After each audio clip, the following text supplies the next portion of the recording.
in custody. Okay, we should be live.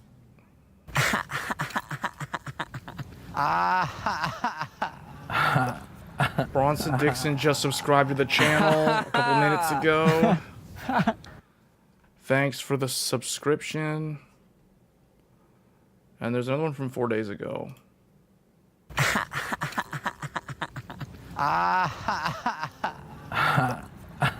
Adam Stefanski also subscribed to the channel. That was 4 days ago.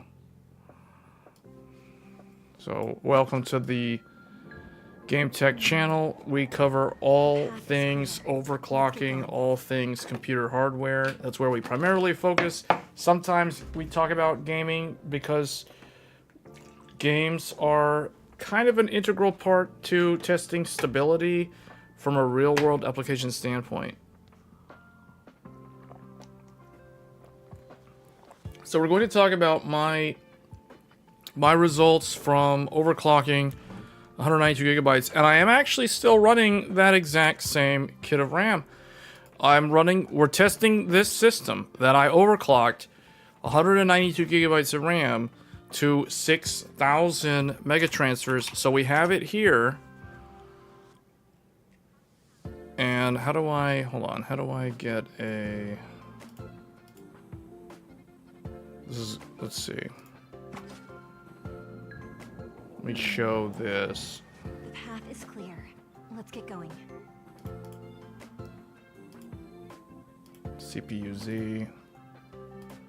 Alright, there's CPU-Z. This is the system that we're streaming on right now. The system that you guys saw in that video, if you guys watched the video that I uploaded earlier today. So this live stream, the purpose of the live stream, it's not going to be that long. We're just going to go over...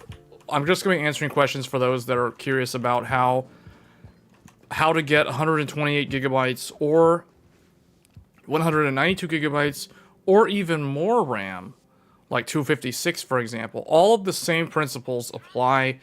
We're going to be going over that in depth. I'm just going to give the viewers that normally tune in, because this was on such short notice, I'm going to do my dailies here while waiting for them to join, and then once we are probably like 20 minutes in, I will get into the topic here. Hey RK, yeah, I really wish I would have done that video sooner. I feel like I let too much time go by since the BIOS update came out that allowed the high speed to be a reality. Why did it put me over here? This is a weird spot.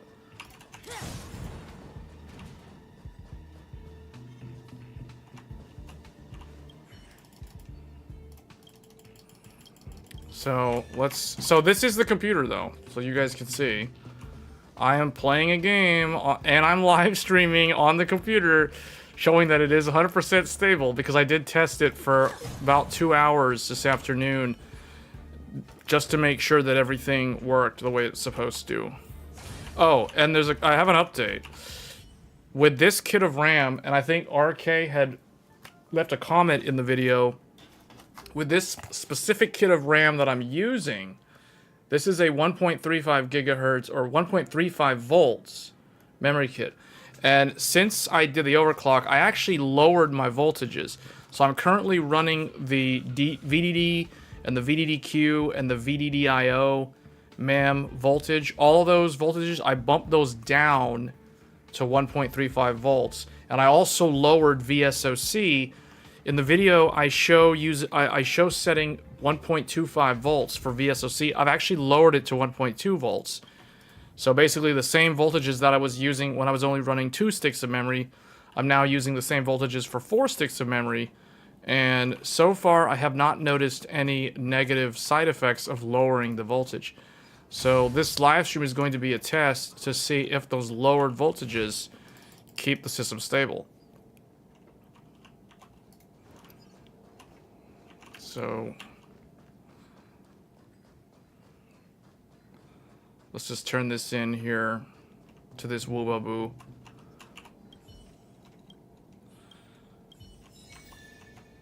MMO games are actually an excellent choice for testing RAM stability. Now I know this is not an MMO.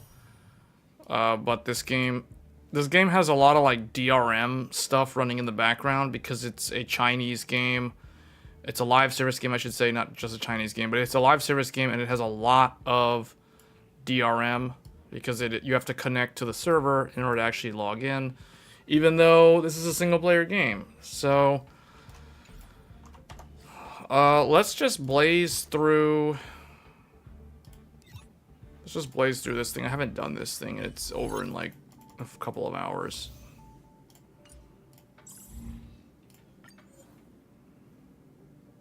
Fire. Yeah, fire, electric. We don't need this. We need this. And her. Nihility. Let's go. Let's try to rush through this, and then we'll get into the deep dive. But if you guys have any questions on RAM, feel free to ask away in the chat, and I will answer those questions. In general, it's pretty straightforward, though.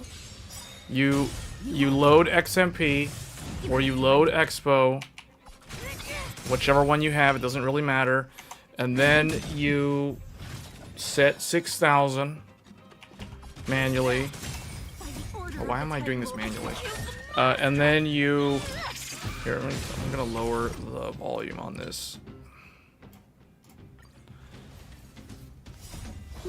You lower the speed, assuming you have something that's 6,000 or more. If it's 6,000, you just load XMP. And then the only thing you have to change is the proct ODT. You have to change the impedance values.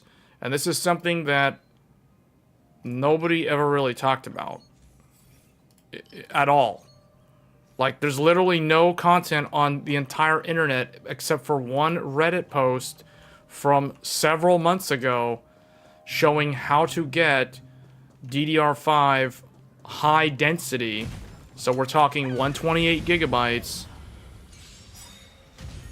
Oh, well, we're actually going to get into that right now in this live stream. But I'll probably, depending on how organized this ends up being, I'll either turn that into a clip and upload it as a separate video, or I'll just make another video based off of the information discussed in this live stream. Because I'll use this live stream as kind of a way for me to organize my thoughts around this topic. So, but yeah, I think a lot of people probably want to see a video talking about that specifically. Because there's very little information about impedance. I realize that. There's literally...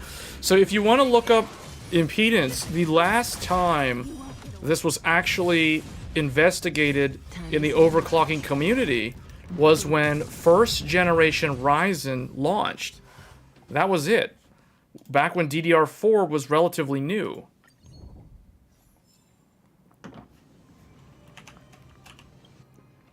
This also kind of makes me want to figure out how to get the same sort of thing working on Intel, because it's not really that clear for Intel CPUs either how to get high-speed RAM running at high density and 4 sticks.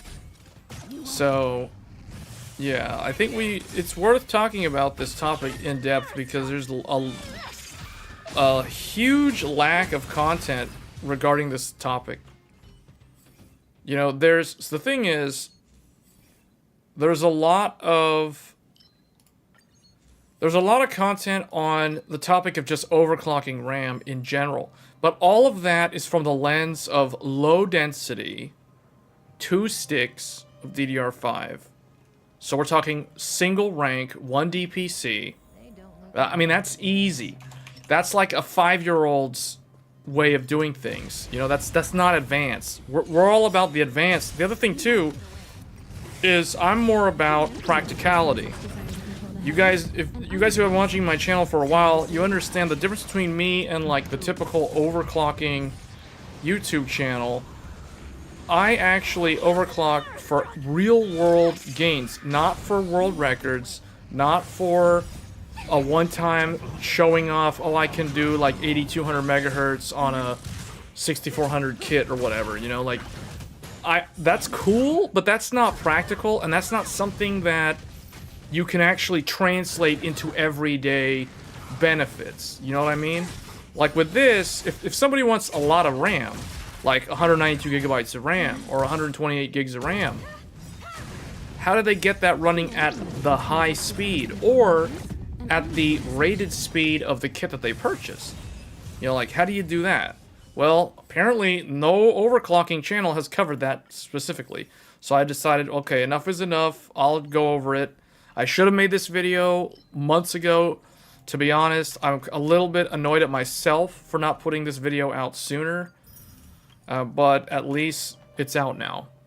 Hey Marvin, so you have a question? Not related to RAM, or maybe it is. You have a Ace X670E that after BIOS update I could not get it to boot and I was having the code 00. What do you think is the problem? Does it allow you to... Oh wait, so if it's not posting, it's not going to the BIOS. Have you cleared CMOS?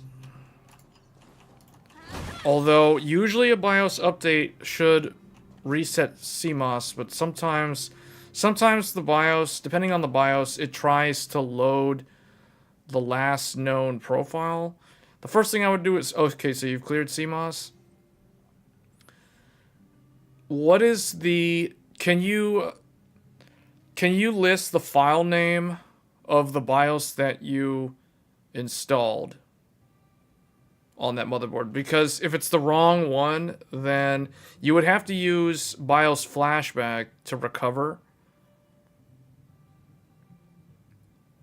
If it's only doing code 00 though, I don't know. That's I have to look up the Dr. Debug on that one real quick. Hold on, let me see.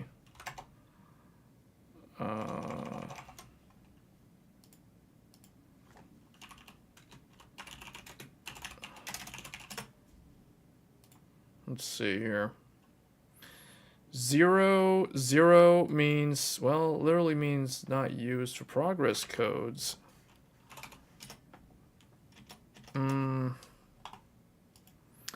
Yeah, you're probably going to have to use BIOS flashback to recover it. Hey, Gershon, what's going on? Yeah, but I'm playing a game here and live streaming on the exact same computer with a bunch of stuff open. So to me, this is stable. 192 gigabytes, 6000 stable. I kind of want to try 6400, but I know that if I do 6200, I'm going to be running in Gear 2 mode. And the thing is, a lot of people, for some reason, don't like Gear 2 mode, but the reality is it's not that bad to run your memory ratio in Gear 2. Arcade did some testing a long time ago. This was back when I think it was like a few months after Zen 4 launched, and Arcade had tested the difference between Gear 1 and Gear 2, and there really wasn't that much difference. Yes, Gear 1 was better, but it wasn't that much better. So if you have to run Gear 2 for higher speeds, I don't really think there's that much of a problem. Yeah, we need to know the file name for that BIOS, because sometimes, although the ACE there's only like one ACE as far as I know. I don't think there's any revision change. We would need to know the BIOS file name. I'm going to move this a little bit over here. Let's put this down here, I guess. How does that look? Is that easy to read? I guess that's still kind of easy to read.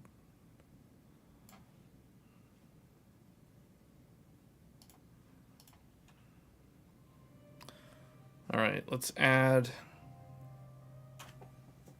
a tank for now. You have E70.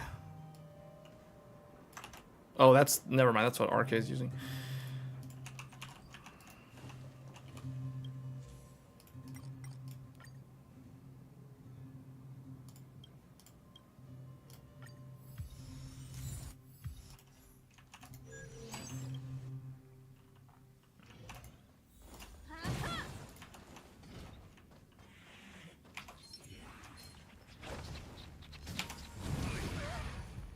That thing ran away from me, even with the...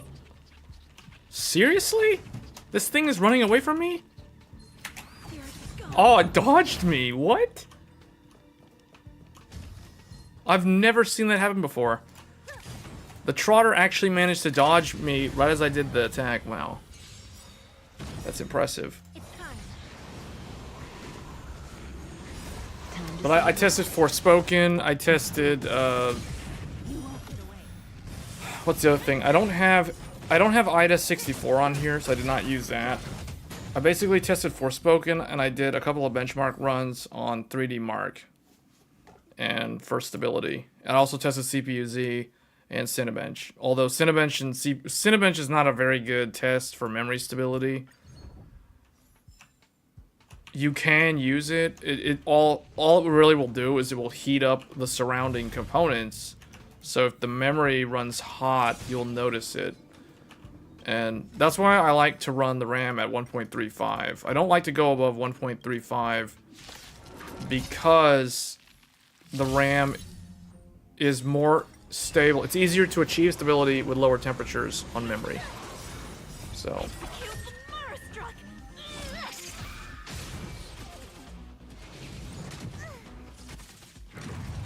But yeah, just to kind of go over the motherboard that should be used, or the BIOS X670E Ace. Time to say bye. Okay. Well, how do I... Stand still.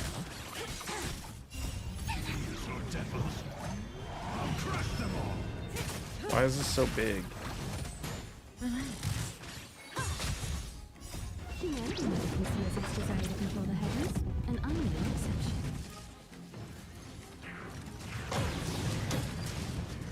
I don't know why that's larger than it's supposed to be. There we go.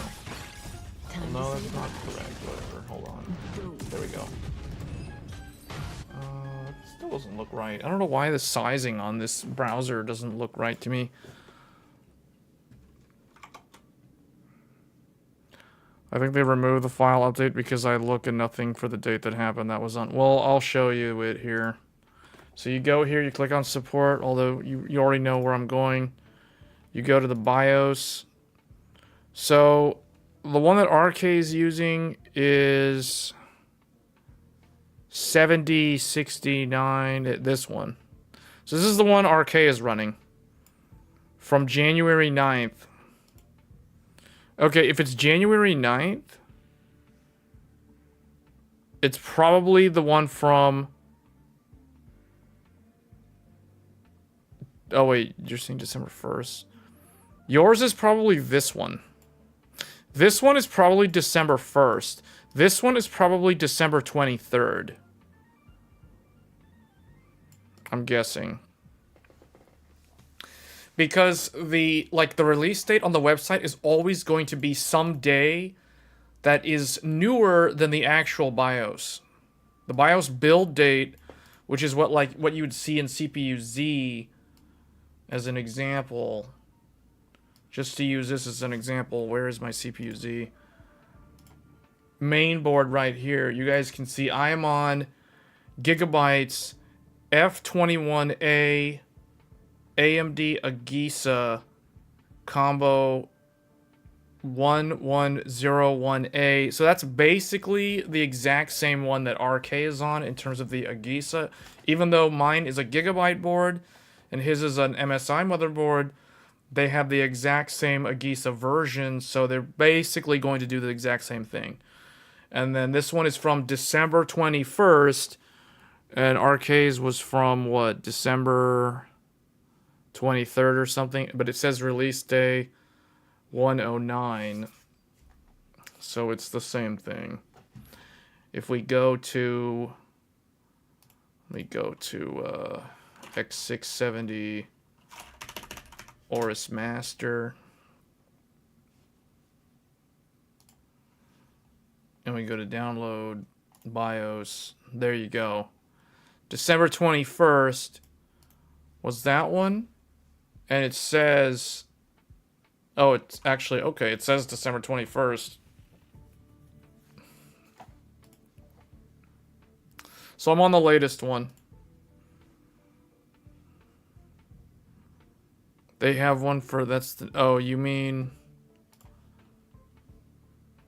The December 12 one is this one. This is the December 12 one. Like, if RK checks in CPU-Z, his will probably say, like, January 2nd or December something, even though it says January 9th here on the website. So this one is probably December 12. So you're probably on this one.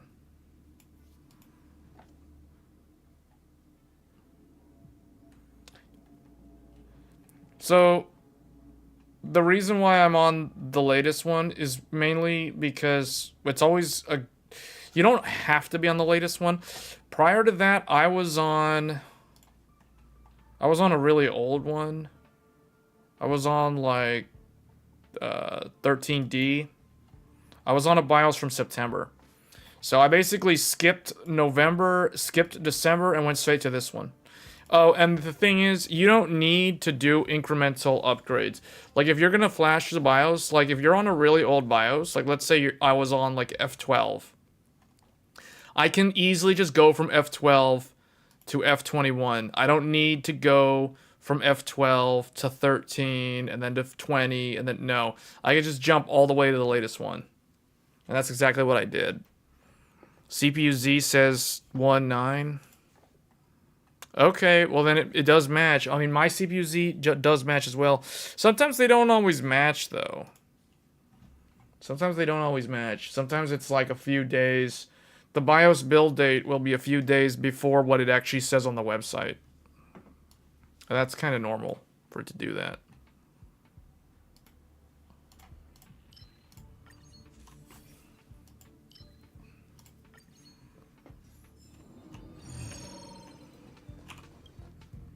Careful. There is evil ahead.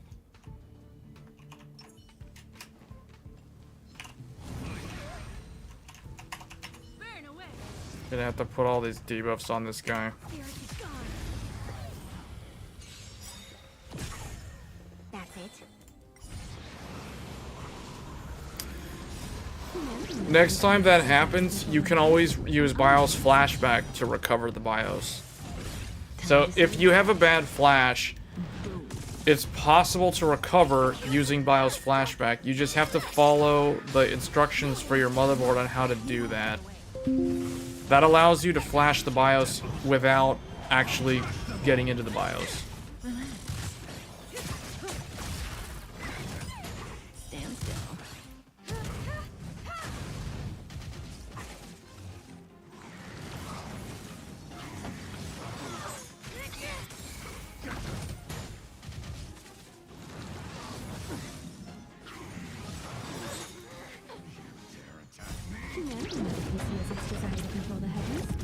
You know, I almost kind of want to leave this computer like this, just with the 192 gigabytes forever. But I can't do it because my other computer needs its RAM back. It's like my other test computer. So, for those that don't know, I have two, right? So I've got 2 sticks here, 2 sticks there, total of 192. One of these, this one was already in the computer that I'm using right now. The other one was in another computer. So that other computer wants its RAM back so it can actually live again. So unfortunately I won't be able to keep this computer at 192 forever. As much as I would like to, I mean, then I won't have my test bench computer anymore. So you tried to do the tough gaming XT70E, or you got the tough. The tough gaming is not as high end as the Ace. The Ace is a very good motherboard. Probably one of the best motherboards for AM5 for this generation, for the Zen 4 CPUs. Wait, I just realized one of my characters died. Wow. Kafka died. That's not good.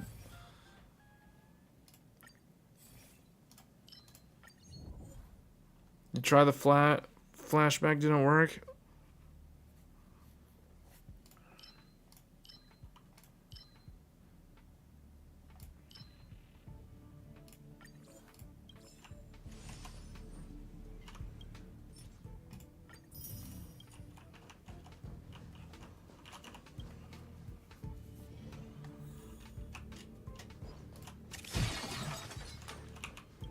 Yeah, I don't know. Normally, see, to me it sounds like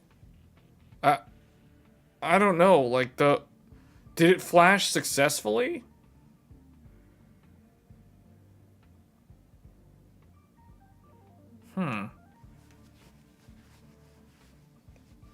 Did you try testing with like one stick of memory? Maybe the memory wasn't allowing it to come up at all after the update.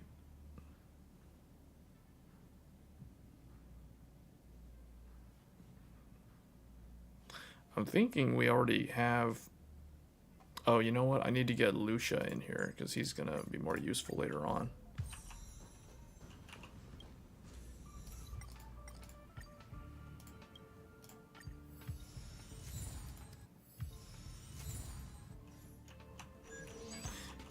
Oh, I need to revive Kafka. I'm gonna need Kafka. Oh, luckily I had enough to get her back.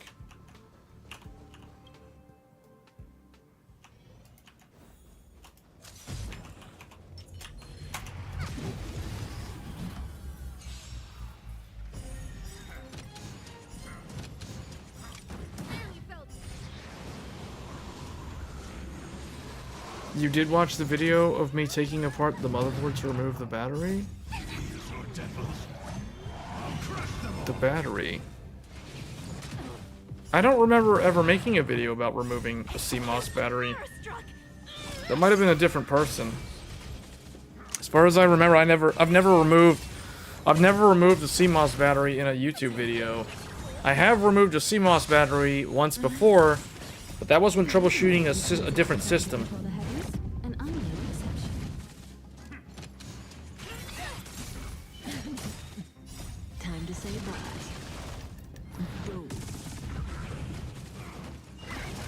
It's almost like the RAM didn't work for you after you did that. I don't know. Like, what? Did the BIOS flash successfully? Or did something happen to the computer? Did the computer lose power while flashing the BIOS? Because that could cause that kind of problem. But you could recover that from BIOS flashback, though.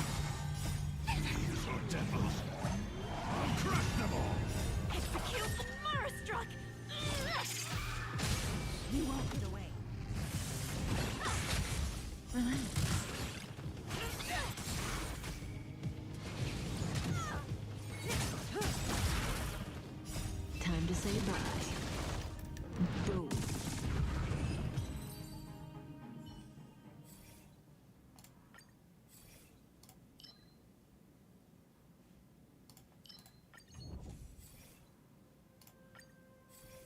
Man, I'm getting really unlucky on this. I'm not getting the things I need.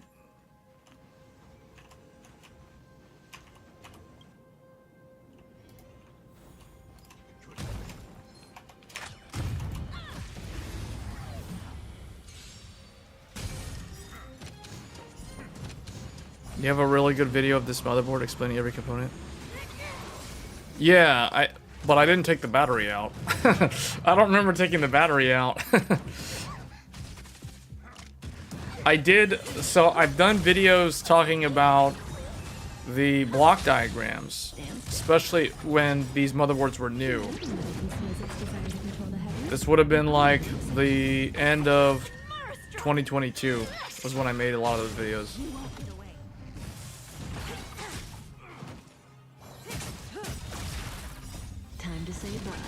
Well, it could not have been the Ace though, because I've never owned the Ace. I don't have the Ace. I have the Gigabyte Aorus Master.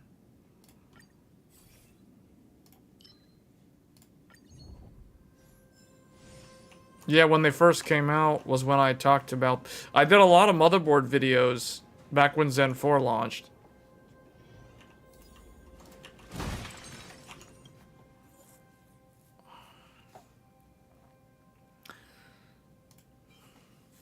Alright, I think I have all... Let me see. Get Clara, maybe? I don't know.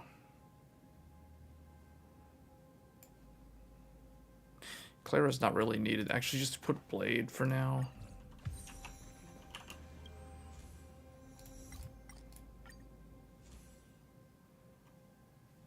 Oh, this is it. We're gonna fight the boss. It's already, we're going in with like only tier 2 on the thing. Okay. So for this, I just need to put the tank in. I need to swap healers.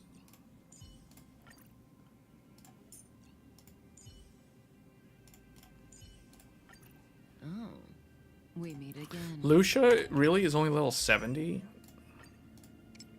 I don't have enough to get him leveled up. I really need to level him up though.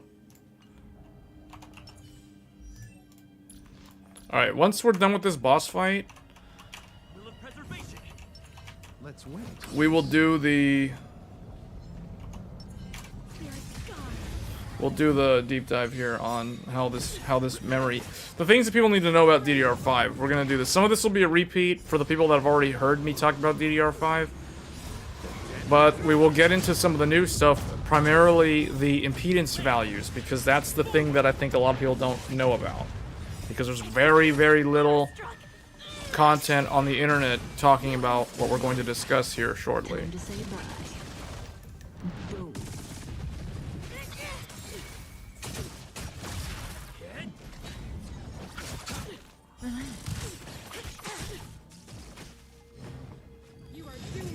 Make that CPU Z like really almost illegible. Stand still. Freeze to death. Nothing major. Alright, we do have a lot of viewers, so we are going to start talking about it soon, guys. If you have any questions on 128 gigabytes, 192 gigabytes, anything 4 sticks of memory related, DDR5 preferably, but we could discuss DDR4 if needed, but I think at this point most people are probably watching this live stream for DDR5 content, not DDR4. DDR4 is really, really easy at this point to get to run at high speed. Well, high speed for DDR4. But we're going to do some comparisons here, DDR4, DDR5. Newer games are starting to benefit from the memory bandwidth offered by DDR5, so that's the reason why it's becoming more and more relevant. Okay, now I need to drive manually because her daughter showed up.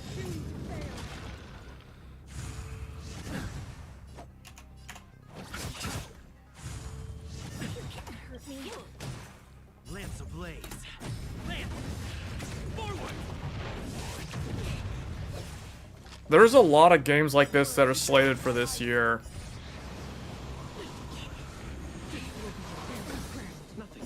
Oh wow, that was close. That was close. I need my tank to be doing tank duties, not like whatever it's doing. Like, it's really weird. Good times. Time to say bye. Boom.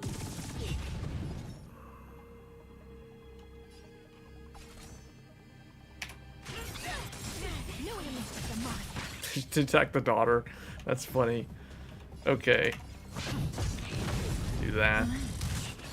Yeah. Okay, if we can get the daughter out of here so she can't use her sniper rifle on me, I think we're gonna get out of this. Eternal sleep. How did she recover so fast?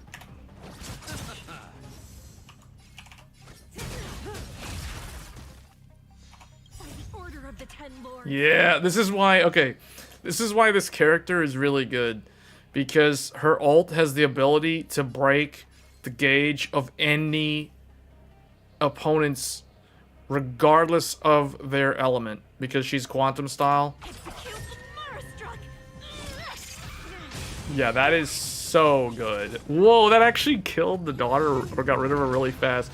Okay, now we can go back to autopilot here and let the AI, let machine learning AI drive for me. Man, the AI does really dumb moves. I kind of don't want to let it drive, watching the stupidity of it.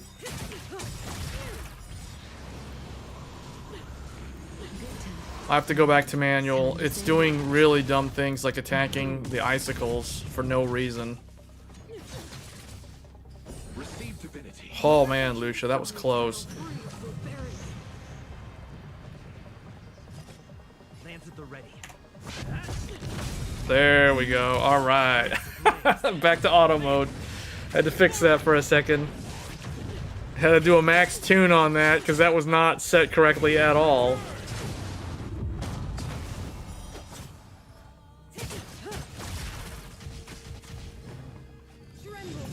All the chunky damage. Oh man, level 70 he managed to tank it. Oh, that's scary. That's scary. We need to put some shields up.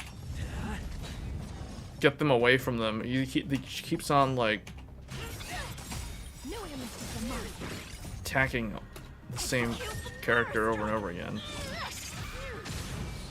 There we go.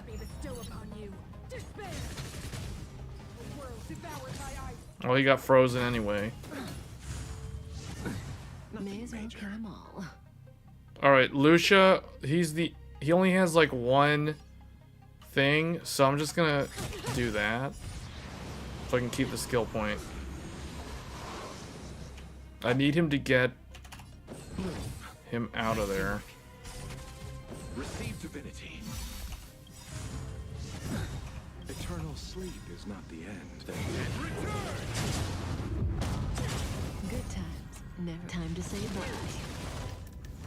But it is good to use a game with a lot of random things happening as a stability test. Preferably more than one, but the more memory dependent the game is, I think the better it is at testing for stability. Do you admit this crime? Lance at the ready.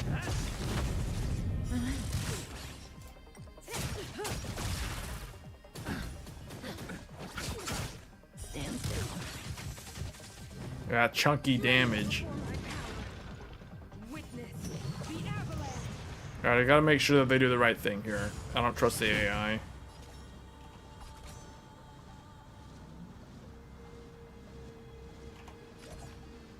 We'll go for this. Order of the Ten Lord. Execute. Man, that cuts a lot of the break gauge. No enemies to the mark. I'm on guard. Wow. Lance ablaze. That's good. Okay. Man, she actually is way more useful than Zila in some boss fights. Time to say bye. I think that's gonna be it. I think we're gonna win now. Alright, that's game.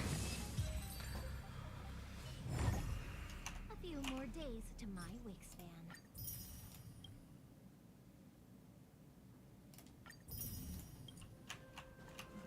Okay, now we can talk about memory.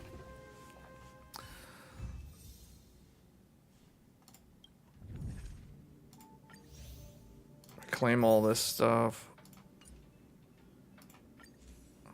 Is there anything to claim here? Nothing? Okay.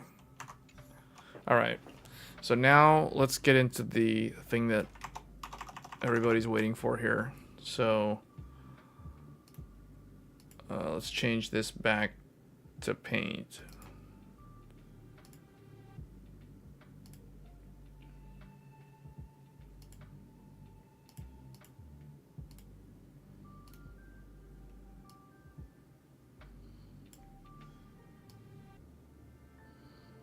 Okay.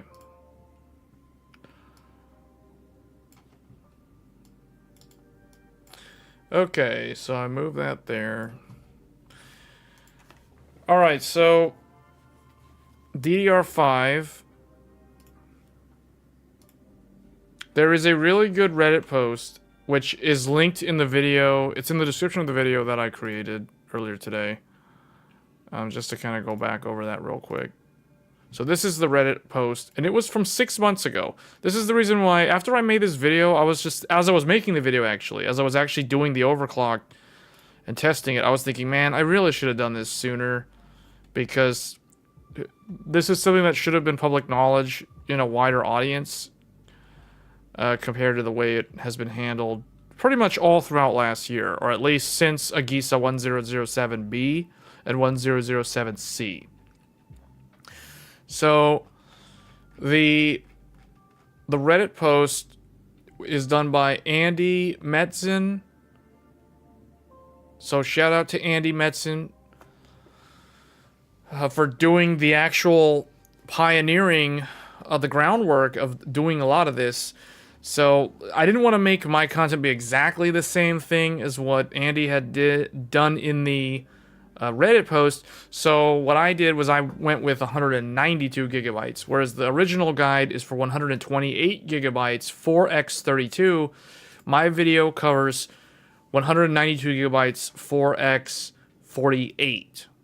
So a little bit harder to do, a little bit more RAM or more memory, but same concept. So just to kind of go over the primary things that I will reveal here for those that want to attempt this, I highly recommend that you use a kit of RAM that has 4 sticks of memory in the kit.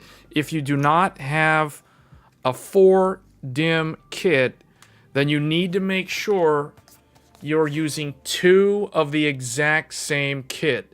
Do not use 2 different kits. So what do I mean by that? What that means is don't have one kit of memory like this G.Skill Trident Z, and then try to pair it up with some G.Skill Flare X, or some Corsair Vengeance, or some Corsair Dominator, or some Team Group, or V-Color, or something. Do not mix and match RAM kits for a total of 4 sticks of memory. You're going to give yourself a headache, and it may not even work properly. So, first word of advice is, if you cannot use 4 sticks in one kit, make sure you purchase 2 of the identical kit. So in my case, I am using 2 of the... Hold on, let me find the post here, or let's go to Newegg. And let's do G.Skill Trident Z 5 6400 megahertz. Let's see what it comes up with. This is the kit. Wow, it's completely sold out. It's so overpriced now because it's being available through a third-party seller. This is the kit that is featured in the video that I did on the channel. So it's the magical 96 gigabyte 6400 CL32 Hynix AMDI 1.35 volts at that higher speed. So this is what I'm using, 2x48. I run 2 of these for a total of 4 sticks of memory. So this is the memory that I'm using. We're using it on the computer right now. We're live streaming with the overclock, and everything is working 100% stable. So I highly recommend 2 of the exact same if you want to run, if you're trying to do high speed, you know, aka 5600 or better on high density 2 DPC configurations. All right, so that's step 1. The next step has to do with installing the RAM in the PC. So the slot placement, believe it or not, actually matters. Some people will disagree with me on this point, but it's like, okay, if you can get it working without doing anything, without following my instructions, I mean, good for you, but, you know, your IMC is having to work a lot harder than it should have to. All right, so we're going to draw 4 DIMM slots here. And there we go. So these are the 4 sticks of memory, or the 4 slots on the motherboard. The CPU is over here. So we're just going to put that there. This is the motherboard. It's kind of shaped like that. And there you go. So we have a 7. So, okay, we'll get into that later. So the labels on the RAM slots. We have A1, A2, B1, B2. I think most people that have built PCs before are already familiar with this terminology. This means channel A and channel B. 2 channels known as dual channel motherboard or dual channel system. So the next thing, after you have 2 identical kits of memory, ideally, you're going to take the first kit, not the second one. You set the second one to the side. Don't open it. Open only the first one. The first kit is going to go in channel A. So I'm going to say first kit is blue, second kit is red. So we're going to install the first DIMM in A1 and the second DIMM in A2. Why are we doing this? So this is kit 1, 2x48. So that's 96 gigabytes. And we're going to do red for the other one. Kit 2, 2x 48 gigabytes.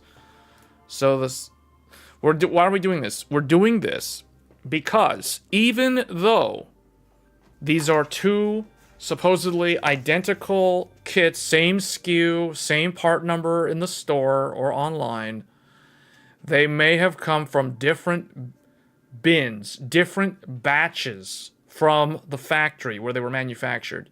So that means that the SK Hynix M-Die in this kit might ever so slightly be different from the kit in the second box. Does that make sense? That means that things like hardware revision could be different. Micro impedance values could be different, meaning there is a slight variation even though they are advertised as the exact same RAM, exact same SKU. So we want to isolate them from each other.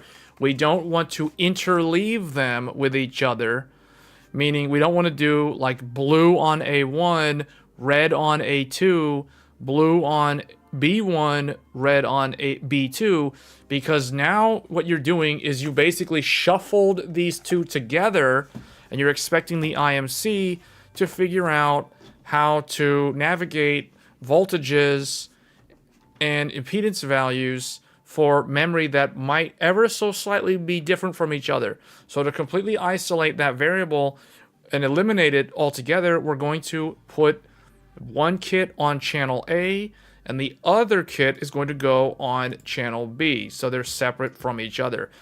Depending on your motherboard BIOS, you might even have the ability to separately configure channel A and channel B, which means you can set certain memory values for channel A and you can set other ones for channel B.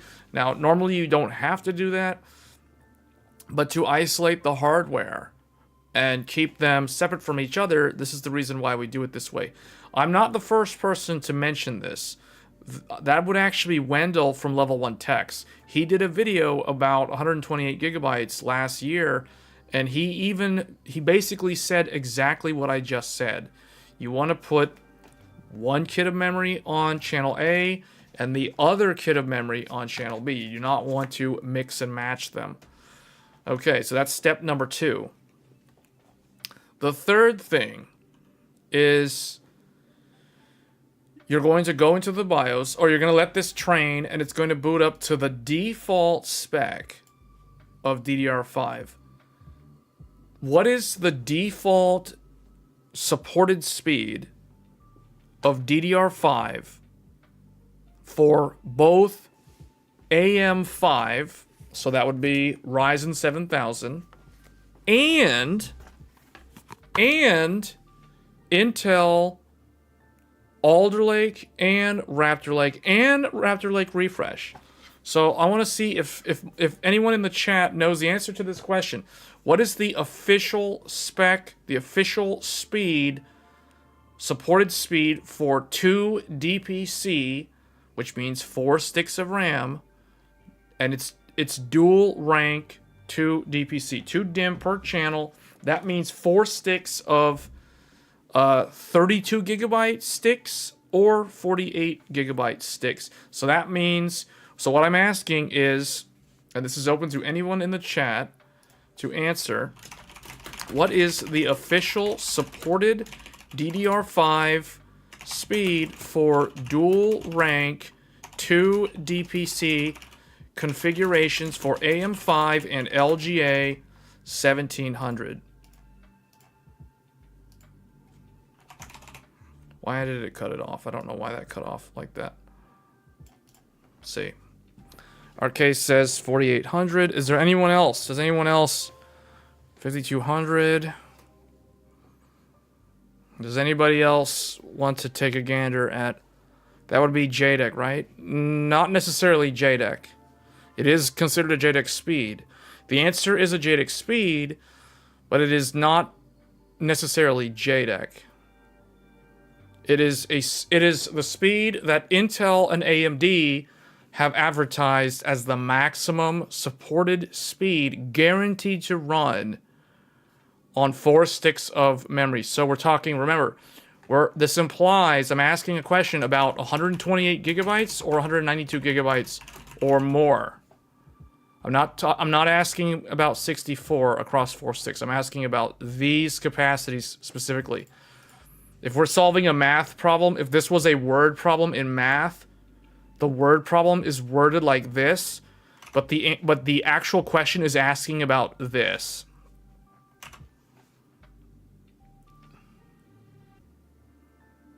$4,850. A lot of people are thinking, so RK and EGM are thinking like 48 and 52. I'll tell you guys right now, but all those answers are wrong. No one has gotten the answer right so far.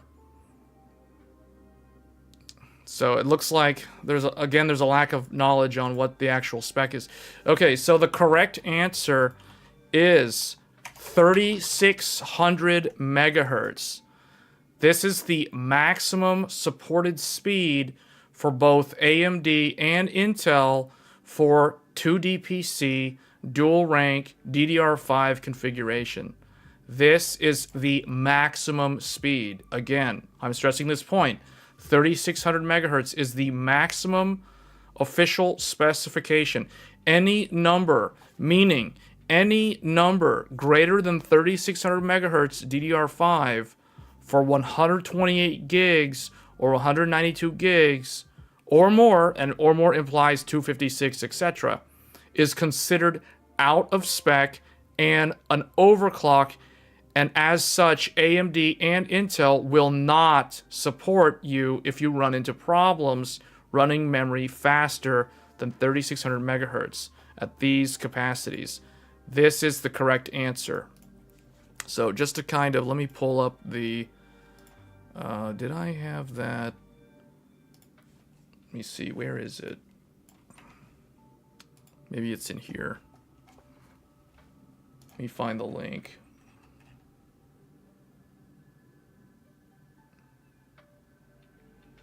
A lot of people are probably like, wait, why is that the spec? That's really slow. It shows that everybody is so used to very, very high speeds. Alright. I'm bringing it up here. Hold on, let me find the AMD one now.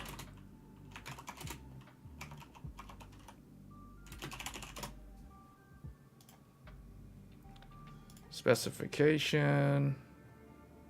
Alright, here we go. Here's AMD and here's Intel. Wait, hold on. We're going to look at Intel first, then we'll look at AMD next. Okay. So just to prove this, because people are probably like, how is that true? How is that possible? Where's the proof? Well, we're going to look at their documentation. Alright, Intel. 13th gen Intel core processors. DDR support matrix table. We're looking for 2 DPC, UDIM, DDR5. So we're looking at this one right here. Right there. There's your answer. I've highlighted here. 2 DIM, 2 rank, 3600 is the maximum. What does this mean? Does anybody know what this means? 2 DIMs, that's 2 sticks of memory. But remember, 2 DIM per channel. That is what 2 DPC stands for. 2 memory sticks per channel. That means 4 sticks of memory. Because 2 sticks on channel A and 2 sticks on channel B. That's 4 sticks. Anytime you hear the name, the acronym 2 DPC, it's referring to 4 sticks of memory. Now, if this now here's a quick application pop quiz sort of thing. If we're talking about Threadripper, 2 DPC on Threadripper is how many sticks of memory? Let's see, does anybody know? And I'll give you a hint. The hint is Threadripper has 4 memory channels, quad channel, whereas Ryzen and Intel are only dual channel. They have 2 channels. Threadripper has 4 channels. So if we're asking, what is 2 DPC on Threadripper, how many sticks of memory is this referring to? RK says 8. That is the correct answer. So if you see 2 DPC on Threadripper or HEDT Intel, that means 8 sticks of RAM. 2 DPC on Ryzen or normal Intel Core is 4 sticks of memory. So here we go. 2DIMM 2R. 2R means dual rank. So that means the 2R means either 128 gigs, or no, that's not right. That means that both sides of the memory the memory stick, the DIMM, has memory chips on both sides of the PCB. So it's dual rank. That's what that means. But remember, we're talking 2 DIMMs, 2 rank. 2 rank DDR5 means 32 gigabytes per stick minimum. So that means 32 gigs times 2 is 64 gigs of RAM times 2 more because we're running 4 sticks. So 32 times 2 times 2, that means 128 gigabytes of RAM. Now, you can do the math for 48. 48 means 2 rank, 48. So 2 times 48, 96 gigabytes times 2 for 4 sticks, 192 gigabytes of memory. Official spec for Intel Raptor Lake, according to Intel's own official documentation, is 3600 megahertz. There you go. And then they also give you the official voltages too. VDDQ, 1.1 volt. VDD2, 1.1 volt. So there you go. There's your answer. 3600. Well, now what about AMD? Let's look at AMD. Let's look at this Ryzen 9 7950X processor. Go to specifications on the website. Tells you default TDP, all the cache stuff. Right here, bam. Maximum memory speed 4 times 2 rank, which means this one at the bottom means 128 or 192 gigabytes of memory capacity. That's 4 sticks of RAM, 4x32 or 4x48. Lo and behold, official speed for AMD is 3600, the same as Intel, which means they do the exact same speed once you go up to high capacity memory. There is no advantage between either AMD nor Intel when it comes to high density RAM. Hey Steve, does cache latency make any difference for 4 sticks? Only 192 gig I could see is CL38 versus CL30 on 96 gig kit. It does make a difference, but it's really not that much of a difference compared to how it was on DDR4. And that's because sometimes, in the case of DDR5, for most applications now, the increase in memory bandwidth outweighs the benefits of lower latency for most applications. Hey, Nicholas is asking, looks like I need to get 2 more sticks of DDR5 6064 gig.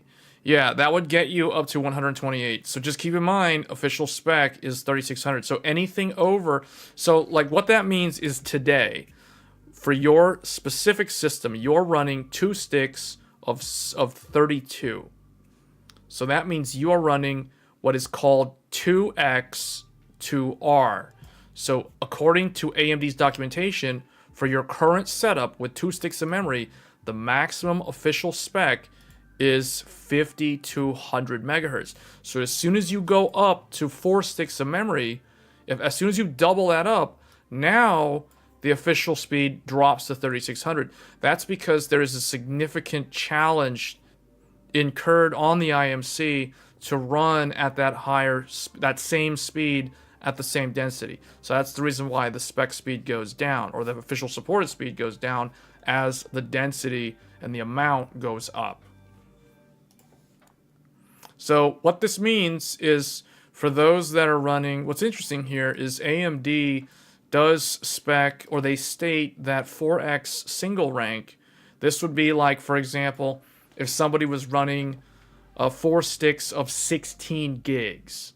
So if someone was running like 64 gigs of RAM across 4 sticks, so 16, 16, 16, 16, 16 times 4, that's 64 gigs on 4 sticks. They claim that it's only 3600, but my own experience with testing like single rank DIMMs, you can get 6000 pretty easily on 4 sticks for Ryzen for 64 gigs, similar to Intel. I think Intel spec for 2 sticks is a little bit higher on Raptor Lake. I think it's like 5600. I think it should be. Yeah, so Intel, so this is a different, actually, hold on a second, 2R52, 1R56 for 1 DPC. Okay, so Intel does do a little bit faster on the single rank for Raptor Lake, not for Alder Lake though. Alder Lake spec is actually worse than Ryzen. Alder Lake spec for single rank is officially only 4800, but you guys have to remember, Alder Lake was the very first DDR5 platform to the market, so that's the reason why Alder Lake actually is kind of a little bit worse than Ryzen when it comes to single rank configurations here. Can I use CL40 with CL30 dump? I would not recommend it.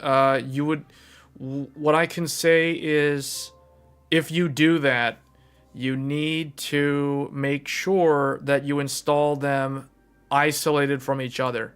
So what do I mean by that? You may have missed the first part of the discussion here. That means that you need to put the CL30 on one channel. So we'll call CL30 the blue one. We'll say this one is CL30. And we'll say the red one is CL40. So if you are going to do that, I don't recommend doing that. You're just going to make things harder for yourself. It's going to be harder on the IMC. But you want to make sure that you do not mix the kits of RAM across the 2 channels. You want 1 kit of RAM on one channel, and you want the other kit of RAM on the other channel. Does that make sense? The reason why I'm doing that is because I don't want differences in binning, differences in manufacturing to influence or to confuse the IMC across the 2 channels. So if you do mix and match, you can mix and match, but you want to do it this way if you're going to do that. You can mix them in the sense that channel A can have one set of memory and channel B can have the other set of memory. But don't do like blue, red is what I'm saying. Do blue, blue, red, red, like that. So now this is different from 2 sticks of RAM. So I think people might misinterpret this example and think that I'm trying to tell people to run, like if you're only running 2 sticks of RAM, run them, on the same channel. That's not what I'm saying at all.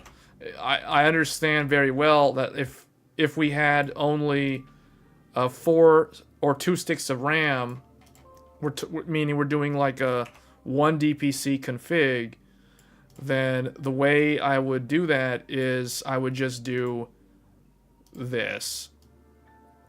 Whoops, I would do A1 or A2 and B2. Like this is what you would do on the left if you were running just 2 sticks of memory. A2, and B2. Does that make sense? So this is like a 2-stick config, which is very basic. I think everybody watching this content right now understands that. But I'm talking that I'm saying when you go to 4 sticks, if you have mismatched kits or you didn't buy a native 4-DIMM kit and you're having to buy like 2 of the same, like what I did, or 2 mismatched kits even, you're going to make sure you isolate them on their own channels.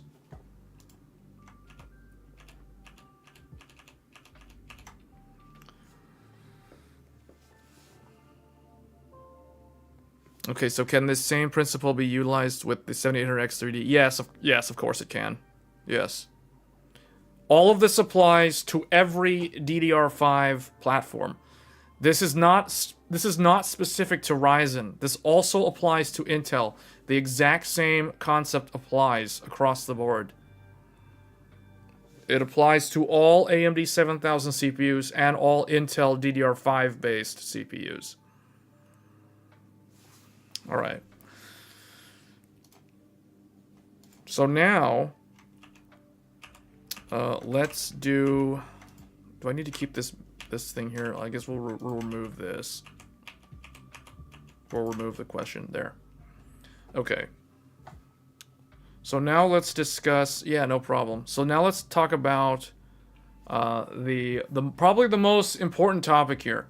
How to get the speed, how to get 2DPC dual rank running at higher speed, because if the official speed is only 3600, how do we overclock this so that we can get, like for example, if I have a 6000, if my kit is rated for 6000 mega transfers, how do I get it to run close to that or at 6000? If the official spec is 3600, I have to understand that I'm going to be running an overclock, and it's going to be technically it's an unsupported configuration because it's way outside of 3600 megahertz. So now comes the understanding of the concept of impedance, because this is the only way for this to work.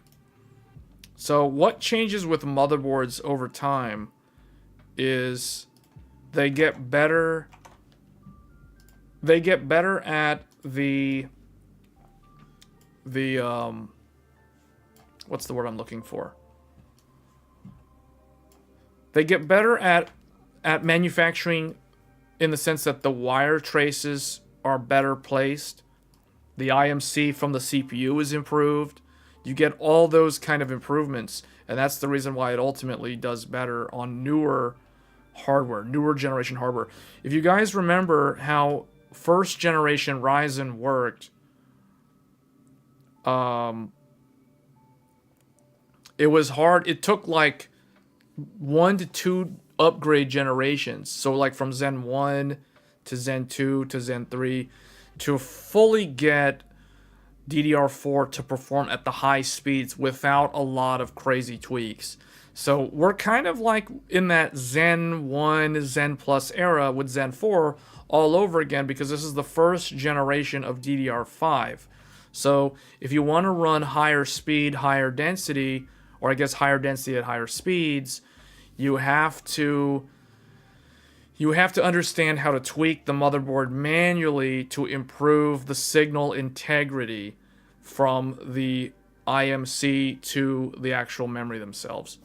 How stable is 192 gigabyte setup? It's 100% stable.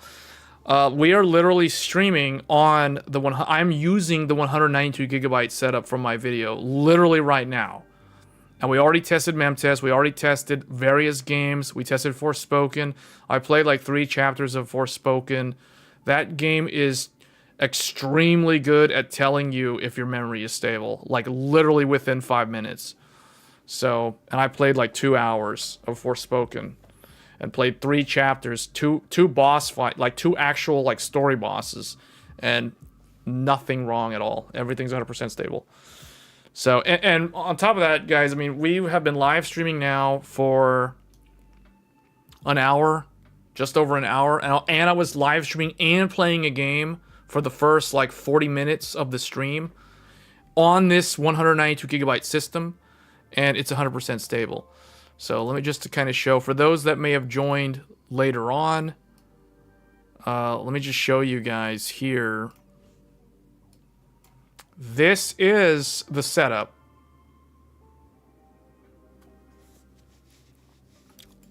There we go. Look at that.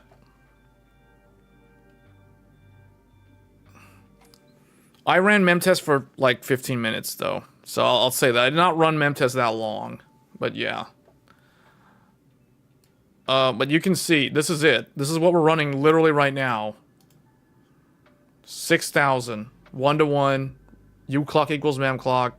192 gigabytes. CL32. We're literally using the XMP profile. All I did was load the XMP profile. Set the voltages to 1.35 volts. And 1.35 volts VDDIO. And 1.2 SOC. And it works 100% stable. It's that simple. Okay. Now that's a caveat statement. It's not that simple because you have to understand what we're about to talk about. And this is going to be impedance. The key is impedance. It's not about voltages. It's not about the multiplier. How do you know if you're getting errors or not? Yeah, it'll show errors, but I'm not getting any errors. That's the thing. Like I said, you can do memtest, you can do IDA64, you can do, I mean, even CPU-Z has like a bench that you can run, you can stress test, but it doesn't really do memory that much. Cinebench, I would not recommend that for memory testing. I mean, it's going to generate a lot of heat, but it's not really going to test the memories. You can also use 3D Mark. You can use 3D Mark to test it. But realistically, from my personal experience, I trust the stability of games more than I trust Memtest 86. Meaning I put way more value in the fact that Forspoken's not crashing, or an MMO like Final Fantasy XIV is not crashing, compared to Memtest 86 saying I have no errors. Alright. So, back to this. The key thing here is the concept of impedance. This is the secret technique.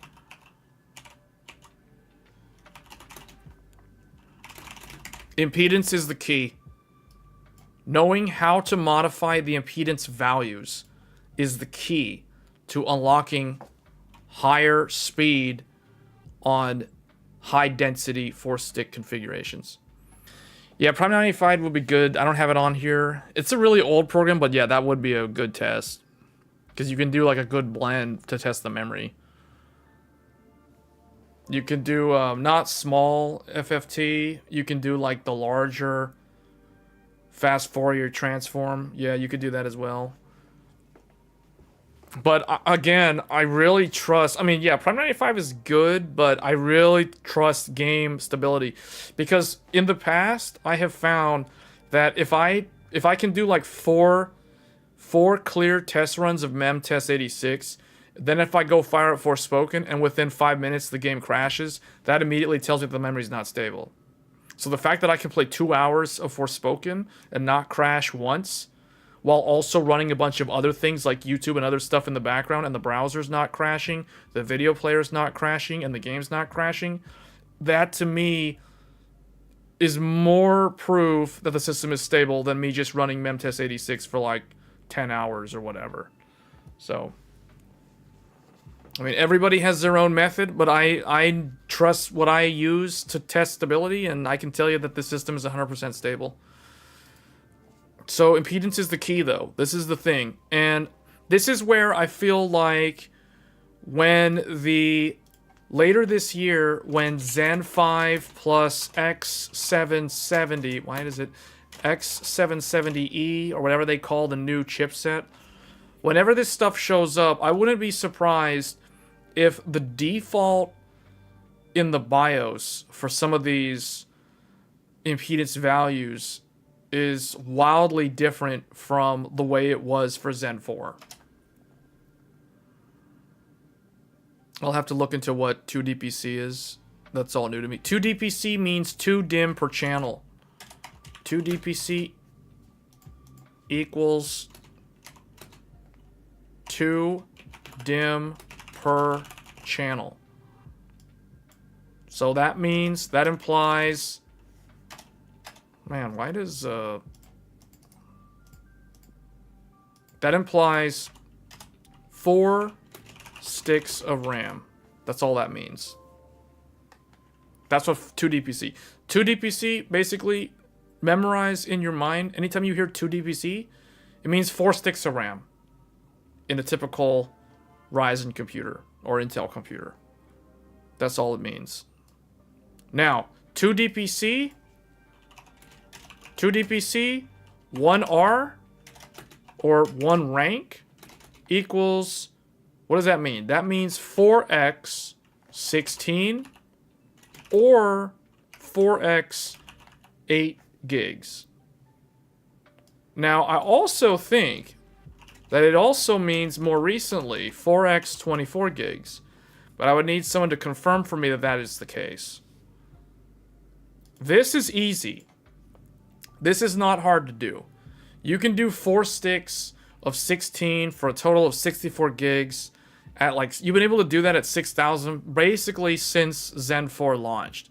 That was never a problem. The problem is when you go to DPC to rank, dual rank. This implies 4x 32 or 4x 48. And soon there'll be even higher capacities, like 4x 64 or some other numbers. But this is what this is what this live stream is focused on. It's specifically focused on the latter case. 2DPC, 2 rank. So we're talking about the difficult things to achieve, not the easy stuff. We're not talking about 64 gigs of RAM. That's baby steps. We're talking 128 gigs of RAM or 192 gigs of RAM. That is what I'm focused on in this video, in this live stream. So how do you know what the impedance values are when it's set to auto? Is there a way? I think you can use something like Zen timings to show that. I don't actually have Zen timings installed on this PC right now. But you can use, there are programs out there that will show you what that is. But I don't know if the BIOS, I can't remember if the BIOS actually shows you what it's set when it's set to auto. I don't think it shows that, or at least the Gigabyte one doesn't show it.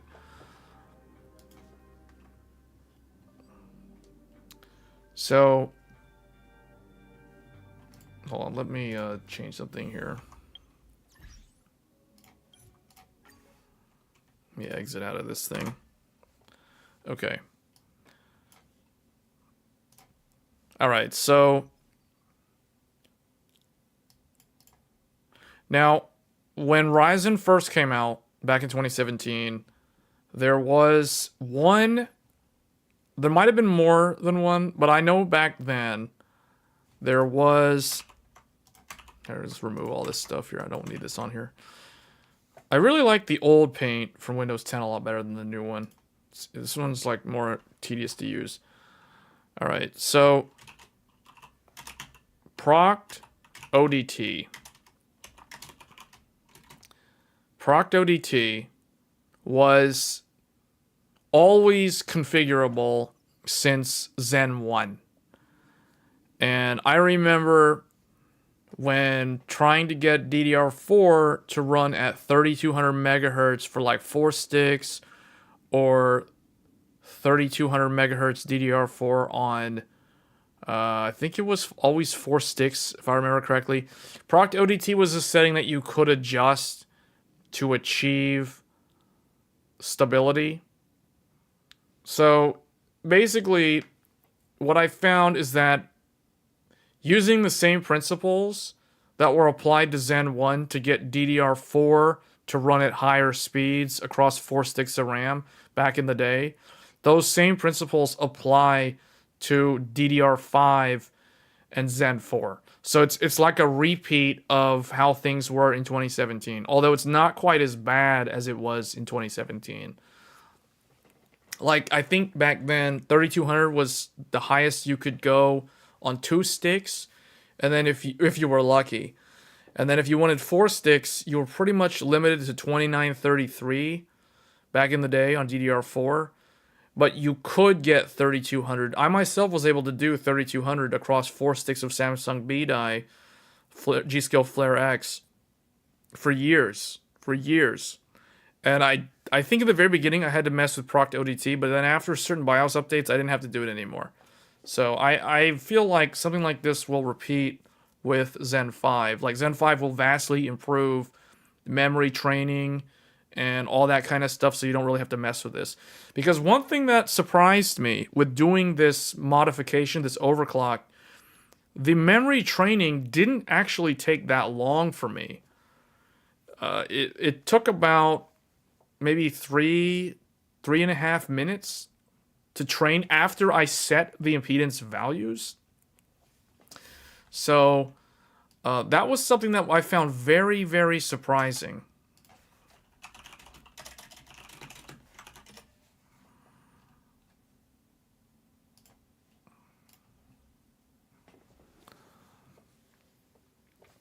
I plan to go DDR5 128 gigs of RAM, but DDR5 32 gigs that I got from Micro Center deal has been chewing through everything.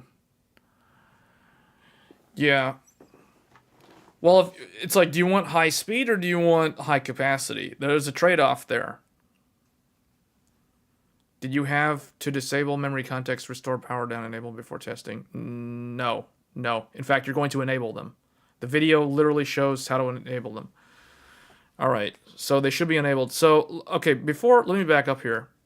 So before talking about this, let me list all the other steps. Load XMP or Expo, doesn't matter.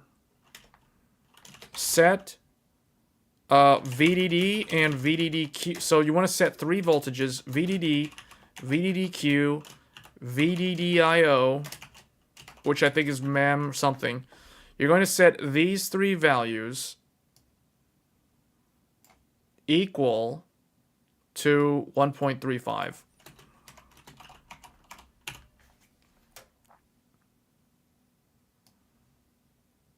These are kind of the prerequisite steps. Okay, these are kind of like the first steps that you should do in the BIOS. Once you get in the BIOS, load XMP, set VDD, VDDQ, VDDIO to 1.35. You could do 1.4. What I have found is, in the video, I show 1.4 volts. But what I have found is that in my case, it depends on your kit of memory. But in my case, I can get mine to run stable. I'm literally running mine right now at 1.35 volts on those 3 voltages. And then the other voltage is going to be VSOC, the controversial VSOC voltage. 1.2 volts is all you need. You don't need 1.3. You don't need 1.25. I mean, in the video, I did 1.25. But I've lowered it to 1.2 and it works fine.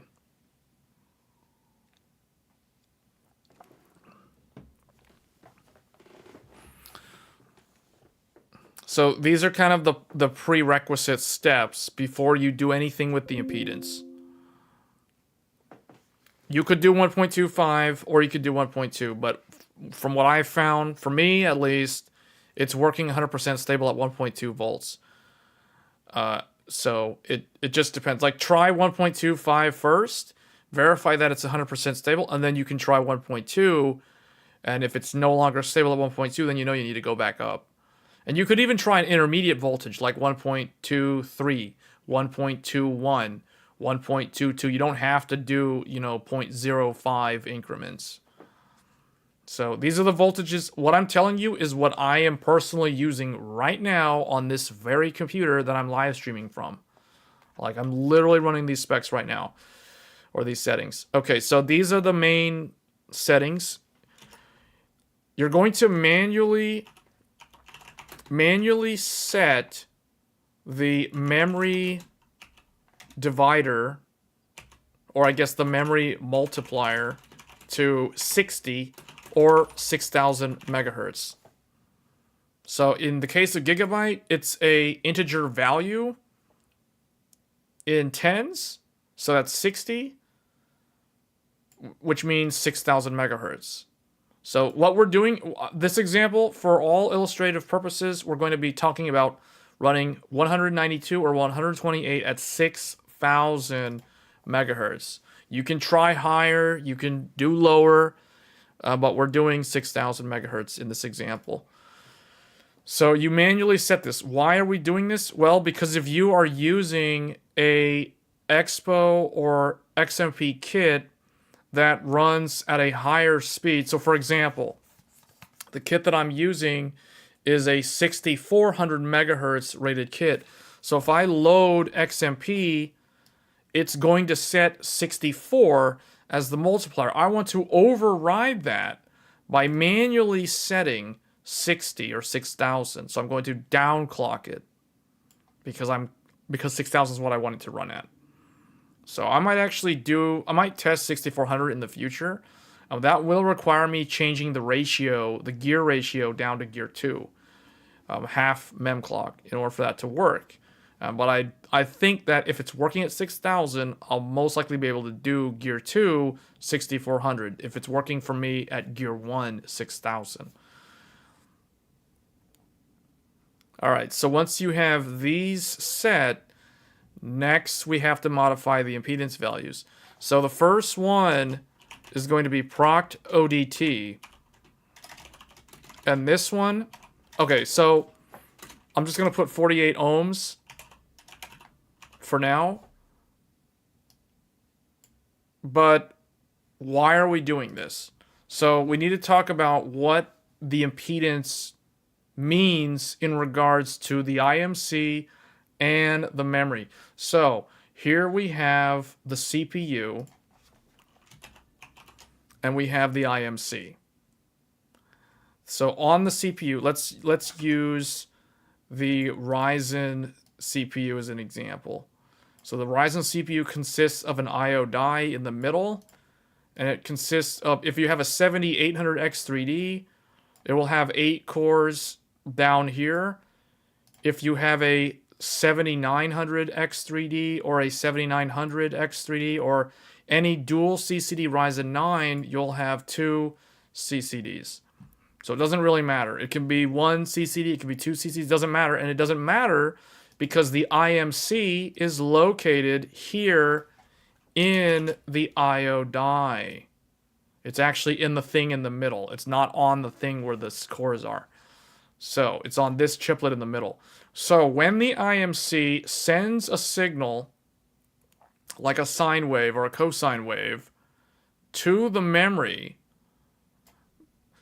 it has to transmit that signal across wire traces in the motherboard. So we're dealing with 4 sticks of memory, and I might add that all of these motherboards, all these X670, X670E, B650, B650E, all these modern motherboards are using daisy chain topologies for the memory.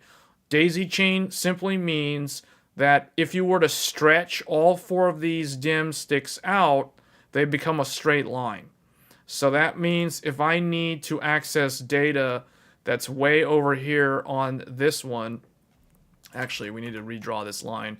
So let's say I need to access data that's like right here on this memory chip on A2. So that means that the IMC will send a signal across the trace wire on the motherboard, and it has to travel all the way across until it gets to A2. It will go into the memory, and it will hop across all those modules until it gets to the one where it needs to be. Or I guess it will go to the one it needs to via the wire, via the pins on the actual stick of RAM. Now, what happens if it needs to access a memory chip that's over here on A1? What if it stored a value, it read or it wrote a value to memory in A1, and now it needs to read that value, or it's writing the value? What does it do?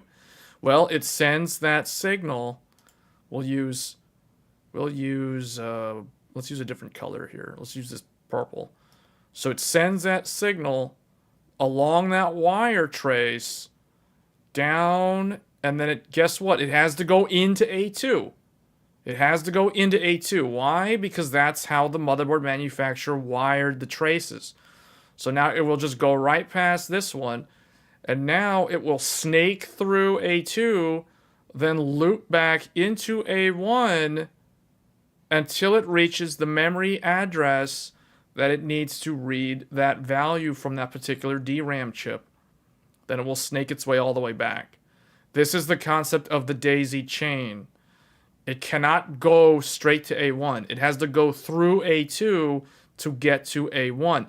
This is the reason why, if you're only installing 2 sticks of RAM, they tell you to install them in A2 and B2, not A1 and B1. Because if you install 2 sticks of memory in A1 and B1, and you have nothing in A2 and B2, it's not going to work. It's not going to post. It's not going to get you into the BIOS at all. It's going to look like the computer's dead, because when the CPU tries to reach the memory, it's like, okay, I'm going to go into A2. Oh, guess what? A2 has nothing plugged in. It's empty. So it can't cross over to A1 where the RAM is physically installed, because A2 is an open circuit. So there you go. That's the reason why we install 2 sticks of RAM in A2 and B2 and not A1 and A2. You only use A1 and B1 when you're running 4 sticks of RAM. Hey David, you have ROG Crosshair Hero. Do you know how much memory can be put on one of these Asus motherboards? I mean, it's the same. There's no difference. It's exact same as Gigabyte, ASRock, and MSI. They're all the same. Everything that I'm explaining here can be done on any of the 4 brands. The brands mean nothing. Okay, so all the brands do... The only difference that the brands make is going to come down to the way that they engineered the wire traces and the way that the BIOS is laid out. That's literally the only difference. And of course, there's different tiers of motherboards within the different brands. When will the 64 gigabyte mem DIMMs come out? I don't know. I have no idea. So, but this is how this works. So the point of me explaining this is so that you guys get an idea of the wire trace. The fact that the IMC has to go and traverse.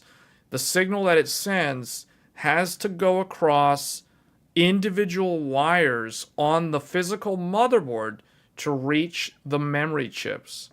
That travel distance is how you measure things like latency.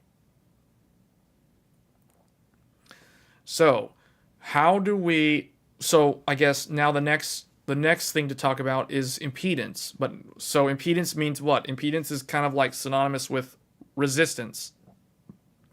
It is the resistance of the wire of the RAM to resist the electrical signal from the CPU. So, think about when a car is traveling on a road, on a street. The tire is spinning. The wheel is spinning and making the tire rub against the concrete or the asphalt road or the dirt road or whatever. That rubbing against the road, that is a resistance. That is a friction. So otherwise, if there's no friction, the car will literally be sliding and gliding around uncontrollably like it's on ice. So think about that. You have to have resistance. You have to have friction. Think of the impedance as friction, as resistance to the electrical signal. So what does that mean then if we have very high impedance? What does it mean when we have a lot of impedance or resistance? So if we have a high impedance, what do you think happens? What is the effect of high impedance when I send a signal from the IMC down the wire trace to get to B2? What does it mean if I have high impedance? Let's see if anybody in the chat knows. Okay, well, so no one said anything since the comment about the 64 gig DIMM.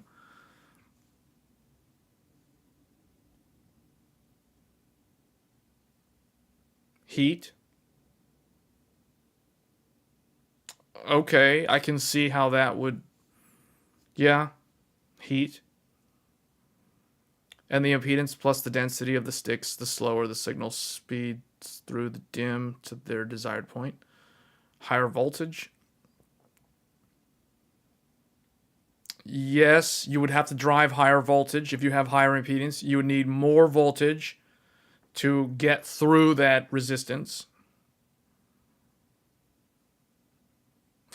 So, what happens if there's so much resistance that the signal cannot handle? What happens to the electrical signal from the IMC if the resistance of the wire is so great, is so strong that the IMC can't take it anymore? What does it do? Fails. It fails.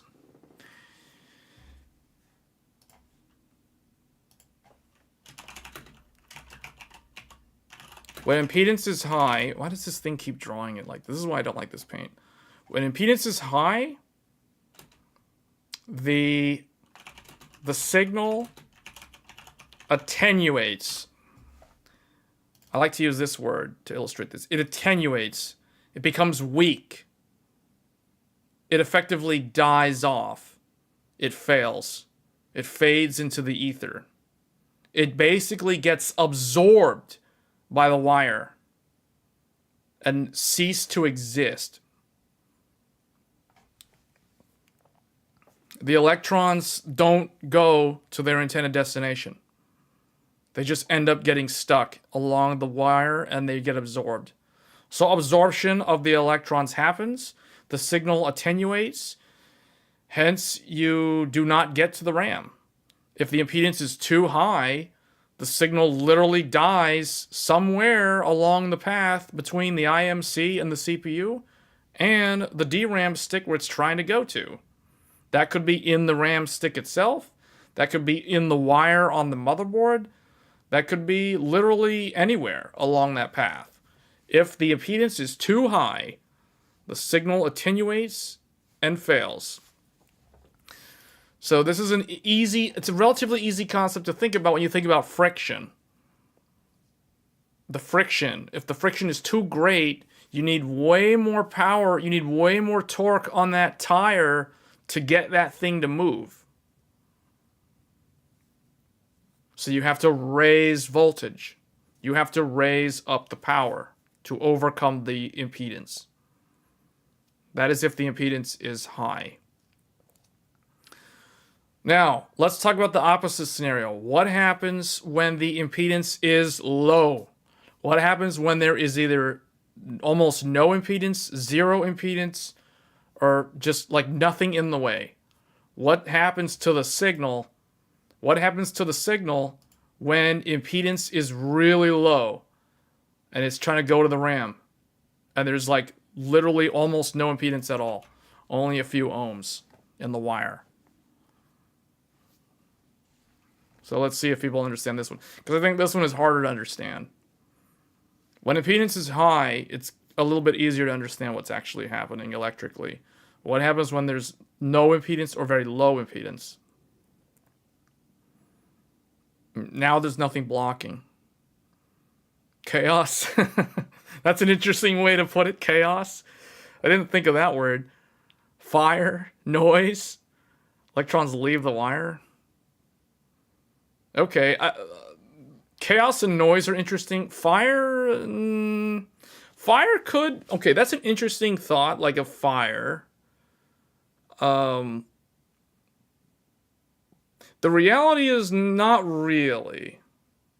It wouldn't really be a fire hazard because if there's no resistance, I mean, I understand what you're getting at, thinking that it could be fire hazard. But the reality is the voltages being pushed across the wire are not great enough to cause a fire. It's just the voltage amount is too small. You know, we're talking 1.35 volts, 1.4 volts max. You know, so that's really not a whole lot of electricity to cause a fire. Electrons leave the wire. Well, the electrons are always leaving the... Oh, okay, I see what you're saying. They leave the wire. Okay. Well, where would they go, though?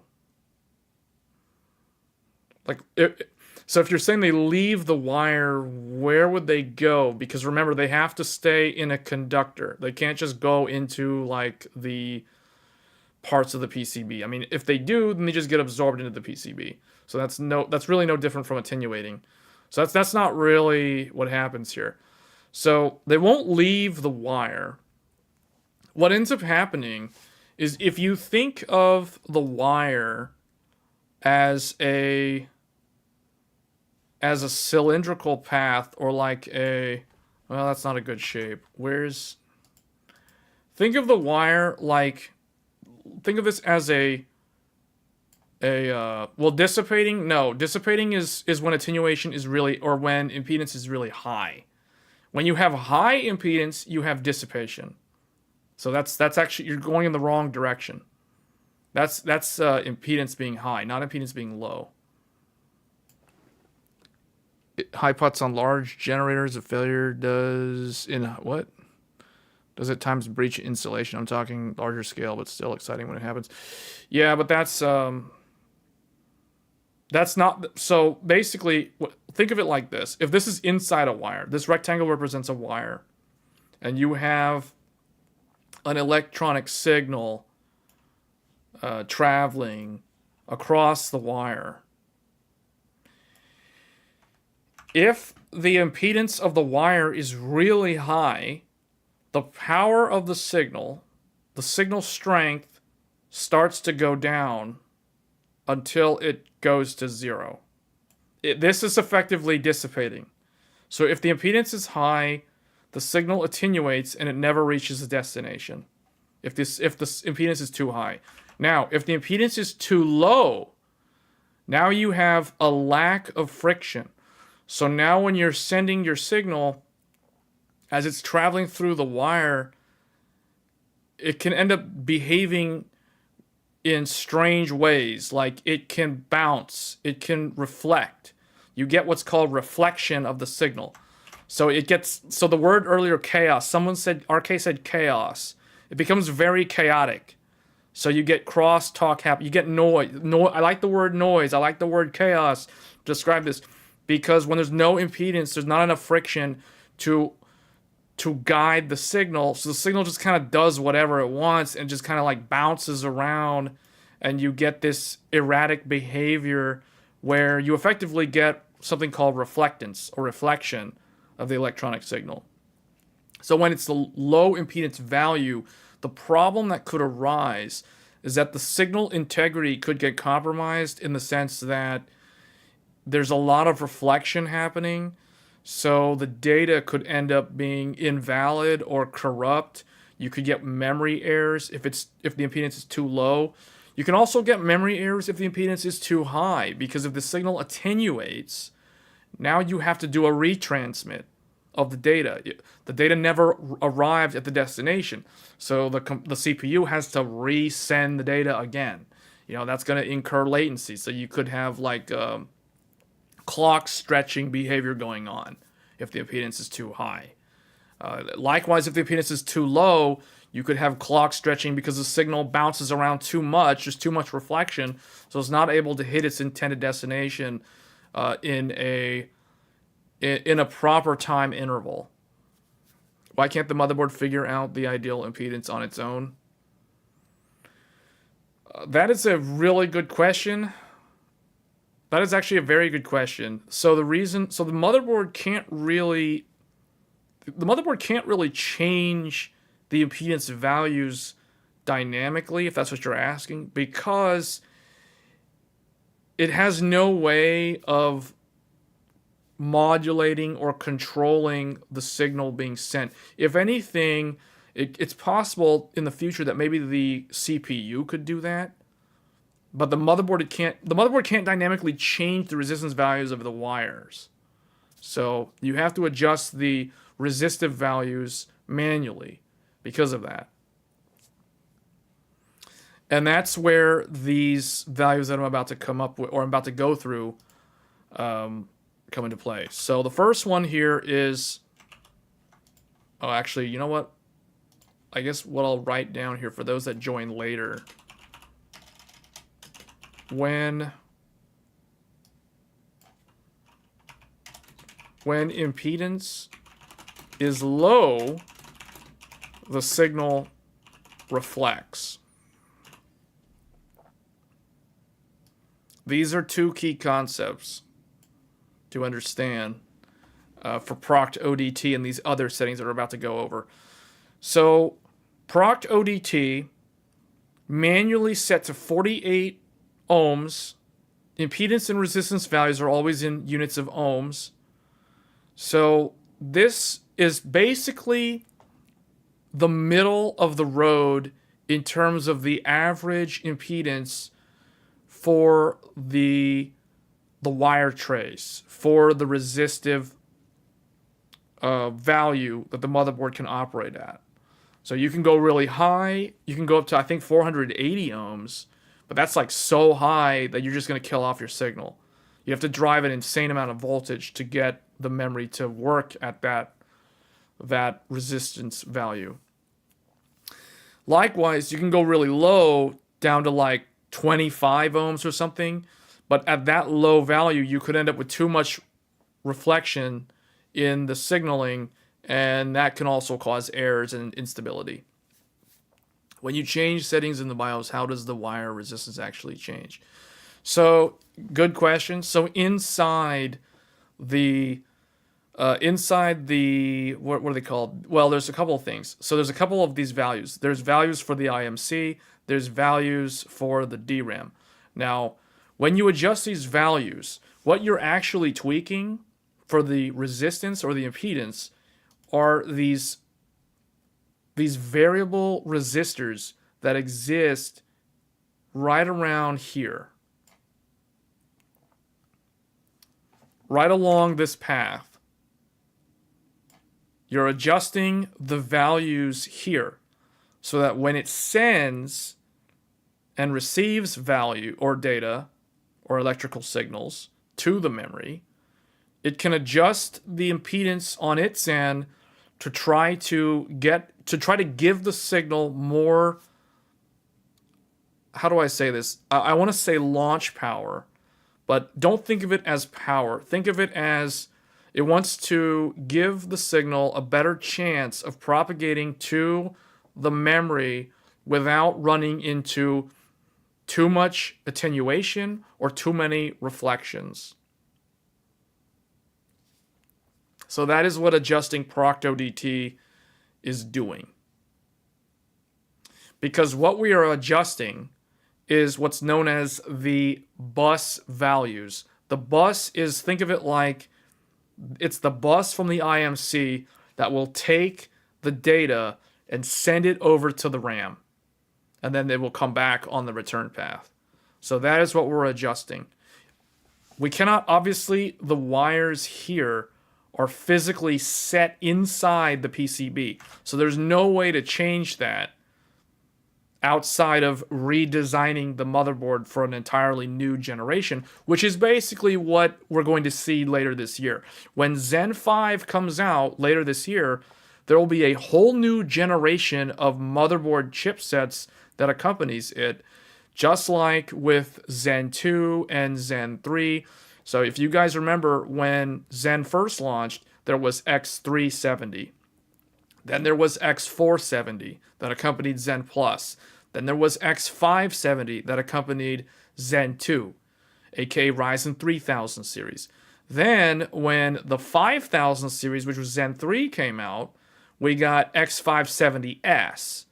X570S, the S stands for silent, because if you guys remember, X570 had chipset fans when it first launched with Zen 2. So these newer chipset motherboard revisions that accompany these newer generation CPUs, regardless of whether we're talking a new socket or an old socket, they have improvements to the physical trace wiring layout. So, unfortunately, the only way to improve that is with a newer motherboard. You can't do... there's nothing you can do to overcome the physical limits of the board from the way it was designed, right? So, proc ODT and the bus die termination resistance or impedance values is an attempt to modify on the IMC facing side the resistive values so that you can get a better chance of achieving better signal integrity at higher memory speeds for higher dense capacities. So that's kind of what we're doing here. So does that make sense? So point is, if you guys compare, let's use Intel as an example here, although we can look at the older Ryzens like Ryzen 2, Ryzen 3, etc., or Zen 2, Zen 3. Let's think about Intel for a second here. So when Intel launched Alder Lake, their first DDR5 capable CPU, it launched with the Z690 motherboard chipset. Now, Z690 is not nearly as good in terms of its wire traces as the newer Z790.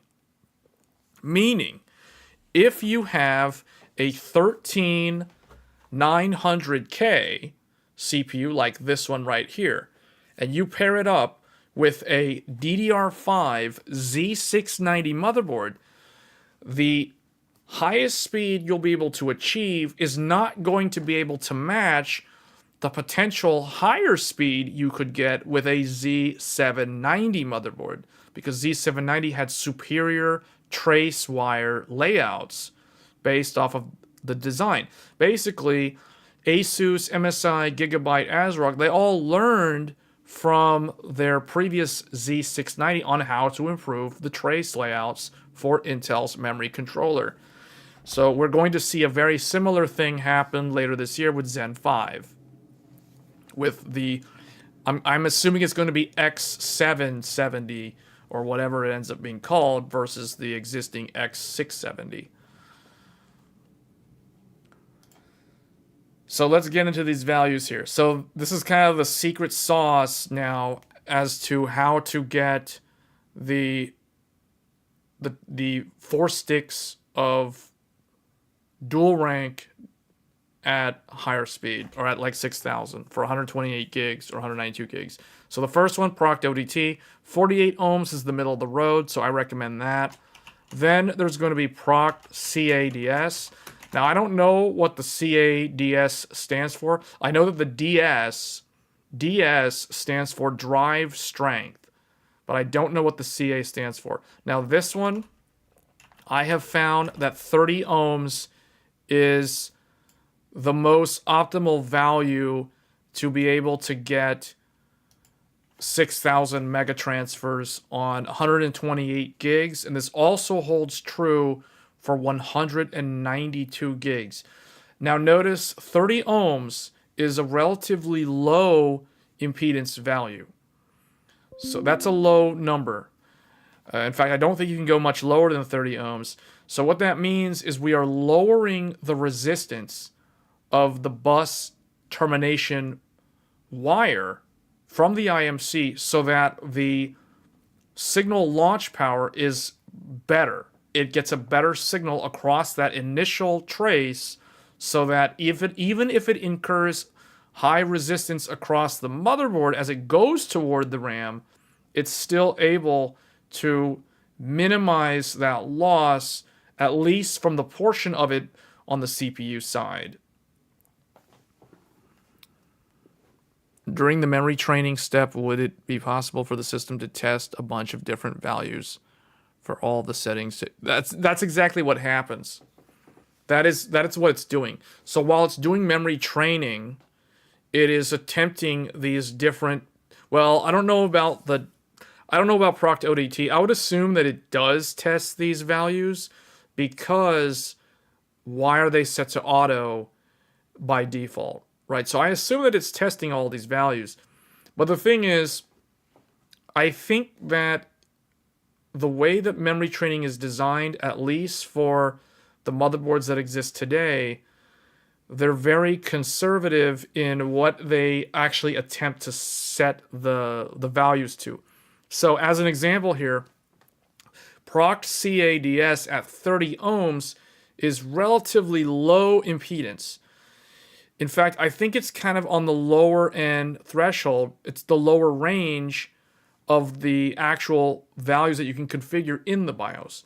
So I don't think the memory training would actually attempt 30 ohms. I think it would only check like 48 ohms. But you might need, 30 ohms or 35 ohms or something similar for stability if you're running 4 sticks of dual rank. So that's the reason why even if you set it to auto and you let it memory train, it still might not be able to do these higher speeds without these manual settings. So next, there's proc DQ DS. Now I don't know what DQ is. I forget what that is, but the DS is always drive strength. So this one, I recommend 34.3 ohms for the DQDS. Now these might have different names depending on your motherboard. Alex just subbed to the channel. Alex, if you're watching live, thanks for the sub. So 34.3 ohms is what I recommend. Now, depending on the BIOS, the labels of these might be slightly different, but you should be able to tell based off of the description. So for example, in Gigabyte's BIOS, proc DQDS is actually proc DQ drive strength. In ASRock, it's proc DQDS. Like, that's literally what it says in the ASRock BIOS. So it really just kind of depends. Default memory training gets you much below 6,000. Yes, default will set it to 3600 megahertz. Without any manual tweaking. Okay. Next we have DRAM DQDS. So this is 34 ohms as well. So what I have noticed is that the vast majority of these impedance values, in order to run a lot of RAM at high speed, you need to go lower on the impedance, not higher. So I don't know what the defaults are. I really wish I knew to be more prepared to explain that in this video or this live stream. But that is something that I will probably do some research on in the near future, in terms of figuring out what are the actual default values for these, because there's not a lot of information out there on these various different impedance values. How do you know 30 ohms is low from the auto setting? I don't know what the auto setting is choosing. That's the thing, because it's going to depend on how much RAM, what capacity, what type of memory. Are we talking Samsung? Are we talking Hynix? Are we talking Micron? There's a lot of different variables there that the auto setting has to deal with. So I can't give you a specific number because it varies too much with like the cast latency kit, the binning within the Hynix. Is it Hynix A die? Is it Hynix M die? So there's just way too many variables to give you a hard cold number. Okay, this is what auto said, for this one stick of memory, right? It's going to be different for all of them. I see the options, but what is the worst case? The worst case from going too low or too high? Newbie on this. So the only thing that can happen is you just won't be stable. If you go too low, you're probably going to run into errors. If you go too high, you're probably going to have a hard time with it even posting. Or it won't even boot. So you might have to clear CMOS. So that's the reason why it really kind of depends. In general, what I will say is Lower impedance tends to be more successful at posting and getting into Windows or Linux. However, you're going to want to stress test stability once you're in your operating system.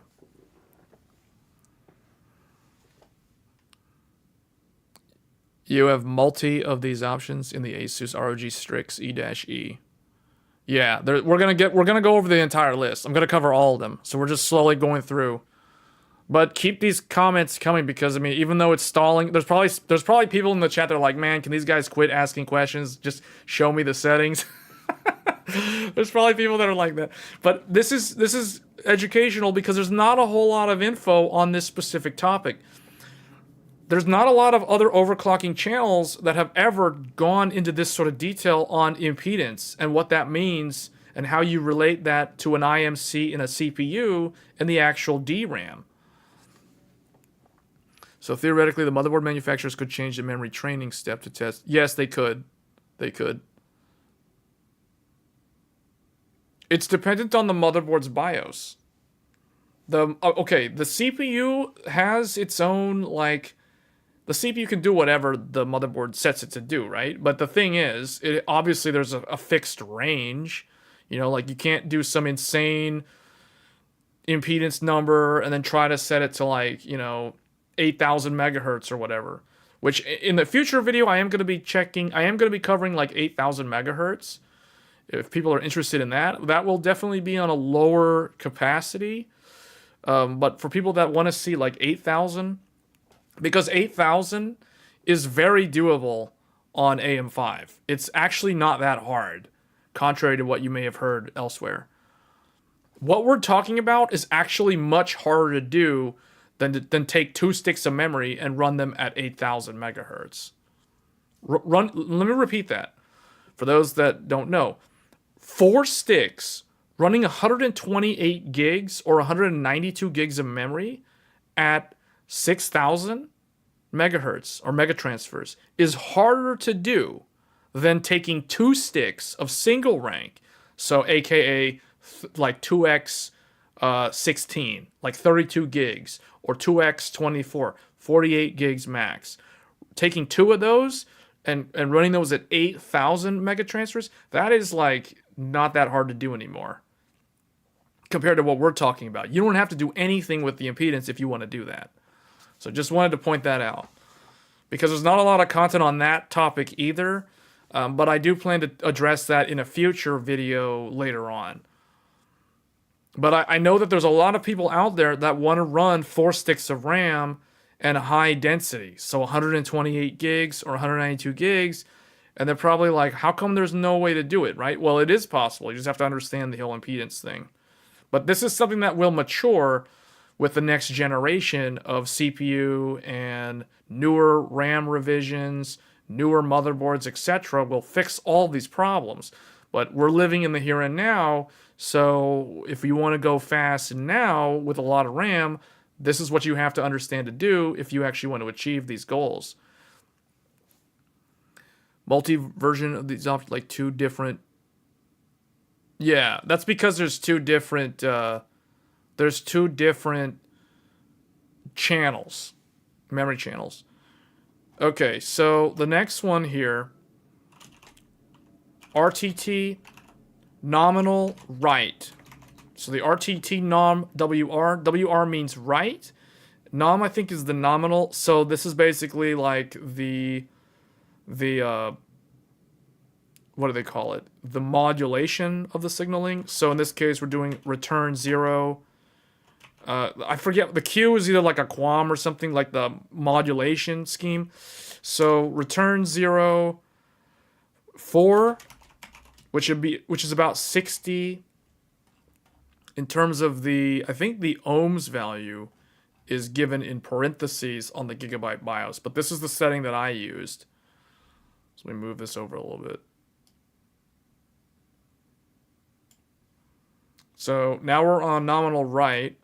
So RZQ divided by 4, parentheses 60. That is the value that you'd want to use if you want to run your 128 gigs at 6,000. Same holds true for 192. So next we have the nominal read value.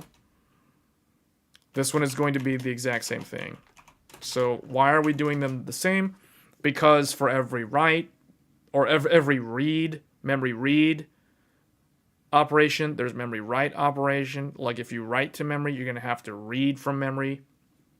So think of it like writing is going from the IMC to the DRAM.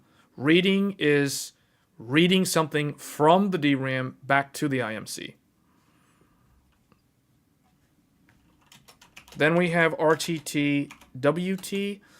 I forget what WT stands for, but it's basically the same kind of modulation. The only difference is now we're doing a higher impedance value.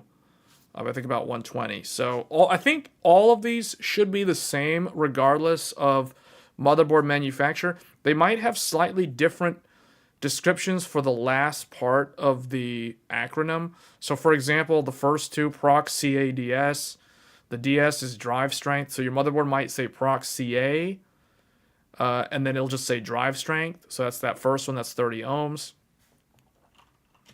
Then RTT Park. I don't know, WT, I think, so there's the Park state, and then there's the other one. So the one where the memory, where it's like it does the stall, or the, I don't know, wait and park, I forget. But they are different though. There are definitely different numbers. So we have RZQ divided by 5, that's going to be 48. And the other one is RZQ2, 120. And the last one here, RTT Park, DQS. This one's going to be RZQ divided by 5, 48.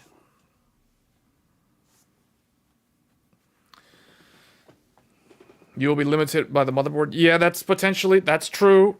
That is a true statement because in general, you want an 8-layer PCB or better to better your chances of having better signal integrity across the motherboard between the IMC and the memory. Is memory training something that motherboard manufacturers can change in a BIOS update? Yes, they can. Or is a new motherboard required? So memory training is definitely something that the motherboard manufacturers can change. And they have changed it quite a bit since the launch of Zen 5. Or the launch of Zen 4. So when Zen 4 first launched, memory training on some motherboards was very, very long. Then it changed. Then it got a lot shorter, and then a lot shorter again.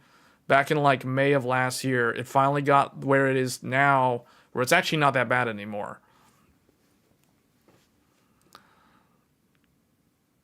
Threadripper is 12 layers. Yeah, that's because it has a lot more memory channels and it has a lot of PCI Gen 5. That's why it needs all those layers. All right, let me just go through this list again. Proc CA, DQDS. Oh, I forgot CS. I forgot one of them. Let me just put it up here. So there's one more. Proc CS DS. And that one should also be 30 ohms, just like Proc CA DS. So this is the full list of all the different the bus drive termination strengths or impedance values. So this is what is known to work for most setups, most motherboards, provided that they are 8-layer or better. And it doesn't matter what CPU you're using. You could be using a Ryzen 5 7600 all the way up to the flagship 7950X3D. All these values work for all of the Zen 4 CPUs. They should all be fully configurable in any motherboard BIOS. It doesn't matter if it's Asus, MSI, ASRock, or Gigabyte. All of them should be available. They might have slightly different naming, so you might want to keep that in mind. But in general, they're all going to follow the same sort of order. So even if your names in your particular motherboard are slightly different name, like if they have, for example, proc DQ drive strength, you know, like you're going to look at this list and it's like, okay, well, which one looks the most like proc DQ drive strength? You know, obviously it's the one that says 34.3.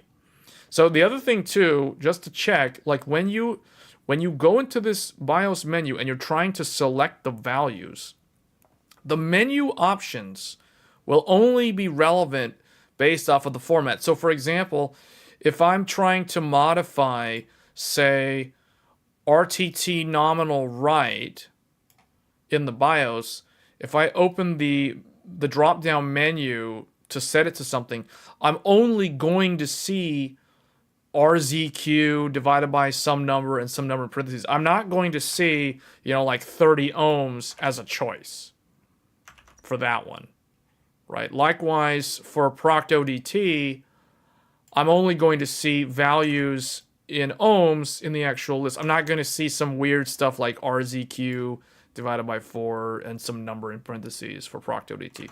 So that's another way you can try to line these up in terms of if you're going to actually do these modifications to run 128 gigs at 6,000 or 192 gigs at 6,000 or even higher speeds. You can also try higher speeds.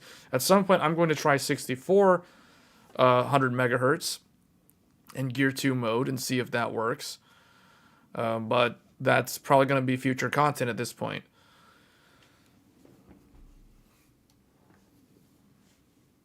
So with those results, I mean, this is what I'm able to achieve with these impedance values. So you can see 3,000 megahertz, U clock equals mem clock, so 3,000 equals 3,000. Double data rate, aka DDR, means you take your DRAM frequency and you multiply it by 2 to get your mega transfer number. That is 6,000. That's how we know it's 6,000 megahertz right now, or 6,000 mega transfers, I should say. These are the cast latency, the primary timing values. Literally all these values that you see here are taken directly from the XMP profile. I didn't modify any of those values.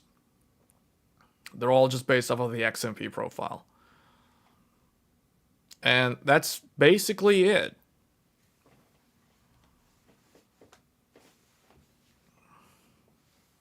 But this is what is required to run the Zen 4 CPUs at higher speeds with higher density. Now, again, I want to stress, you do not have to adjust these values if you're running 2 sticks of memory, or if you're running 2 sticks of memory at 96 gig total or 64 gigs total.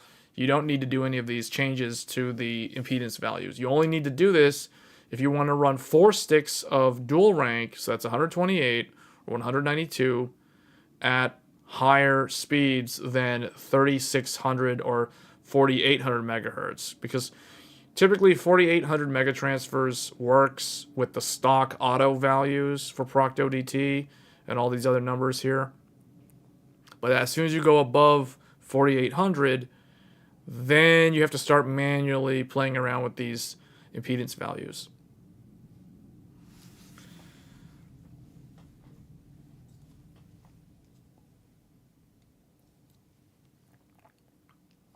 So the reason that motherboard manufacturers can't figure out all of this when they release the motherboard is there's so many different CPUs and RAM, or do they not want to support overclocking officially? There's a lot of different things there. A couple things are there's variability in the silicon. So there's silicon lottery in the CPU. There's silicon lottery in the actual DRAM. So they can't really try to cover all their bases, because even with these settings that I'm showing you guys, this isn't guaranteed to work for everybody. Because like I said just a few seconds ago, silicon lottery applies to this overclock. Because what we're doing, we're actually overclocking. We are running the IMC and the DRAM outside of the specifications set by AMD and Intel.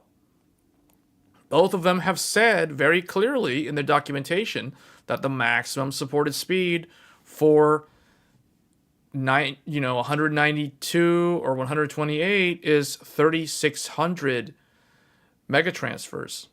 So we're overclocking.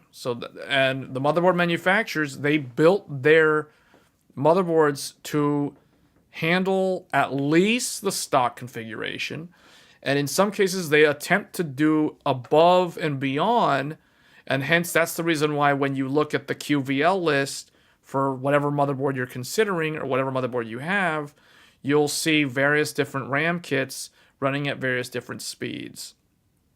And that's because they validated those to work. So I guess to answer your question, the reason why they don't just know this automatically is because there's too many different RAM kits that they have to validate one by one. And there's a little bit of luck involved in the sense that if somebody gets a CPU with a really poorly binned IMC, that means it might require like way more voltage, like 1.43 volts or something instead of 1.35 volts.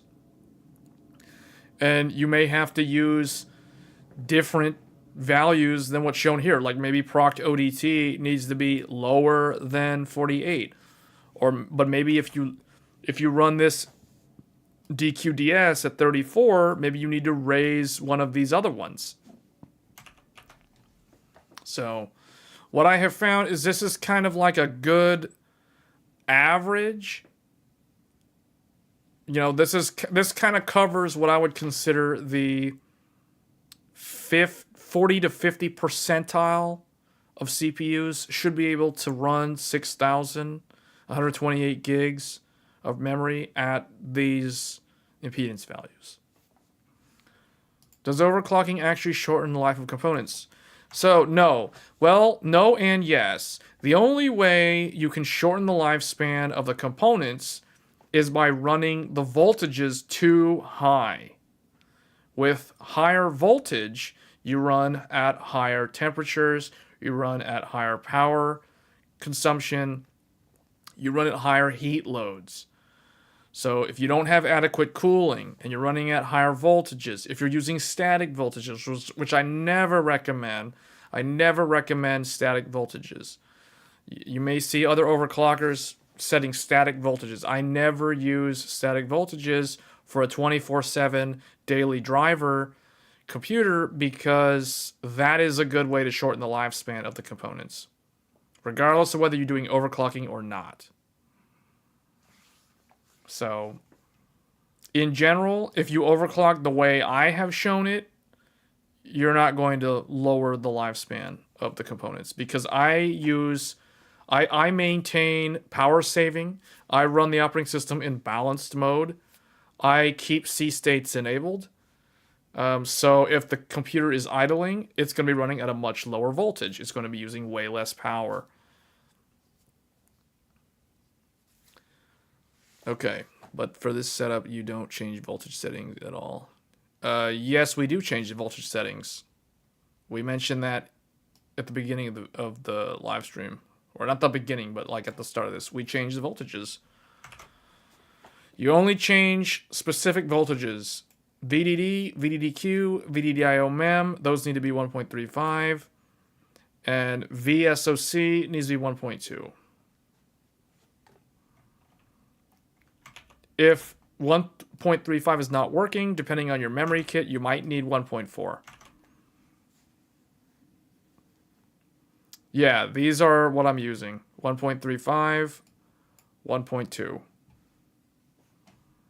You do not need to change any other voltage besides the ones that are mentioned here.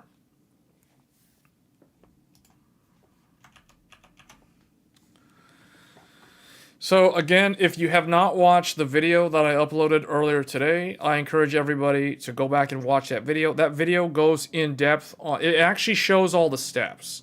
Everything that we've talked about here is in that video. This video this live stream serves as a way to answer questions for the people that have watched that video already. But I guess for those that have not seen my video, now that you've heard the discussion, now you probably have a much better understanding going into watching that video. So I encourage you guys to watch the video because it shows the steps. It shows installing the RAM in the correct slots. It shows where to go in the BIOS to find these settings. So all the steps are in there. It shows modifying them. It shows the memory training. It shows getting into Windows and testing stability.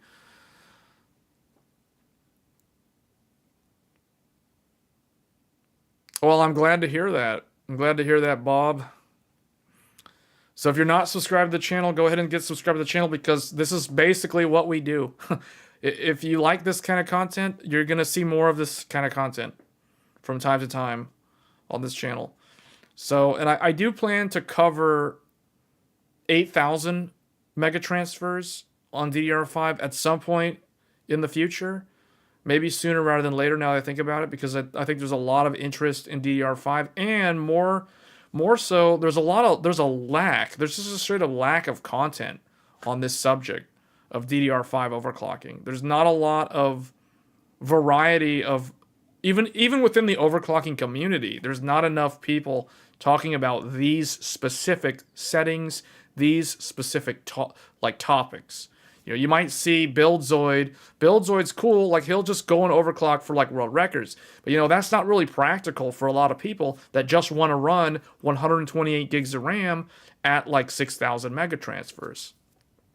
You know what I mean? So, I'm not trying to, like, put down Buildzoid. Buildzoid's great. Don't get me wrong. But I feel like that's more for, like, if you're interested in setting world records. Whereas my content here is trying to literally get a practical use case working properly. In this case, 128 gigs at 6,000 or 192 gigs at 6,000. I feel like a lot of people probably want to know how to do this. And I realize there's like no content on the internet showcasing how to do this other than one Reddit post from half a year ago. Buried somewhere, you know, in a subreddit from like a long time ago. So that's pretty much all I had for this live stream. So I appreciate everybody for tuning in. We had a lot of viewers that were very interested. There was a lot of good comments in here. Lots of good questions that I think are very educational for not only the new people to the channel, but also even the people that have been following me for a while now.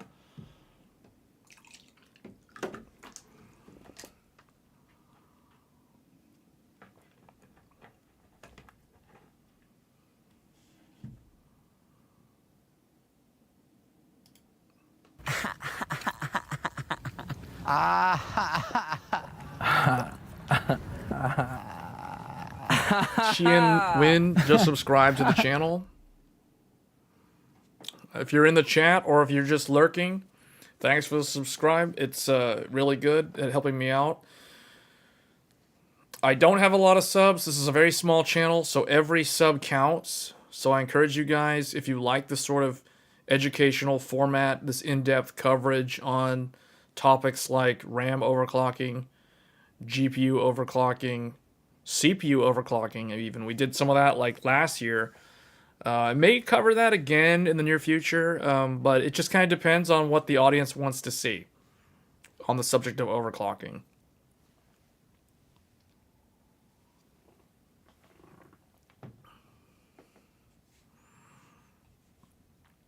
Oh, if you're looking for the Discord link, it's inside the description, so you'll have to expand the description of the video underneath the video down below. There's a show more button, I think, and you should see it in there.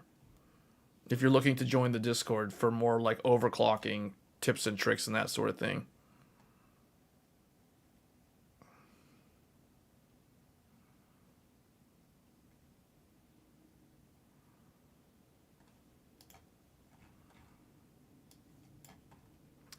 All right, yeah, I see you in there now. Wow, we got a lot of people joined during the live stream. We got like 3 people that just joined.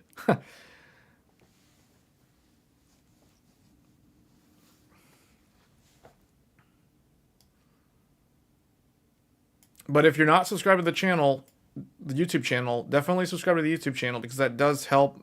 That does help the YouTube algorithm. I don't like to nag my viewers. I don't like to put the, you know, the like, subscribe, all that stuff in my videos. I feel like if my content resonates with the audience, then that's great. If you guys want to subscribe, that's fine. But it does help me in terms of the YouTube algorithm recommending my channel to like-minded individuals that might be looking for this content, but they're not able to find it because it's buried under the vast amount of other videos out there. Like or subscribe or you're a vet. Yeah, exactly. Like I don't like to put that in my videos. I normally never put that in my videos on principle. I feel like if you guys want to subscribe to the channel because you found this content useful, then that's all that needs to be said. I mean, it doesn't have to be said.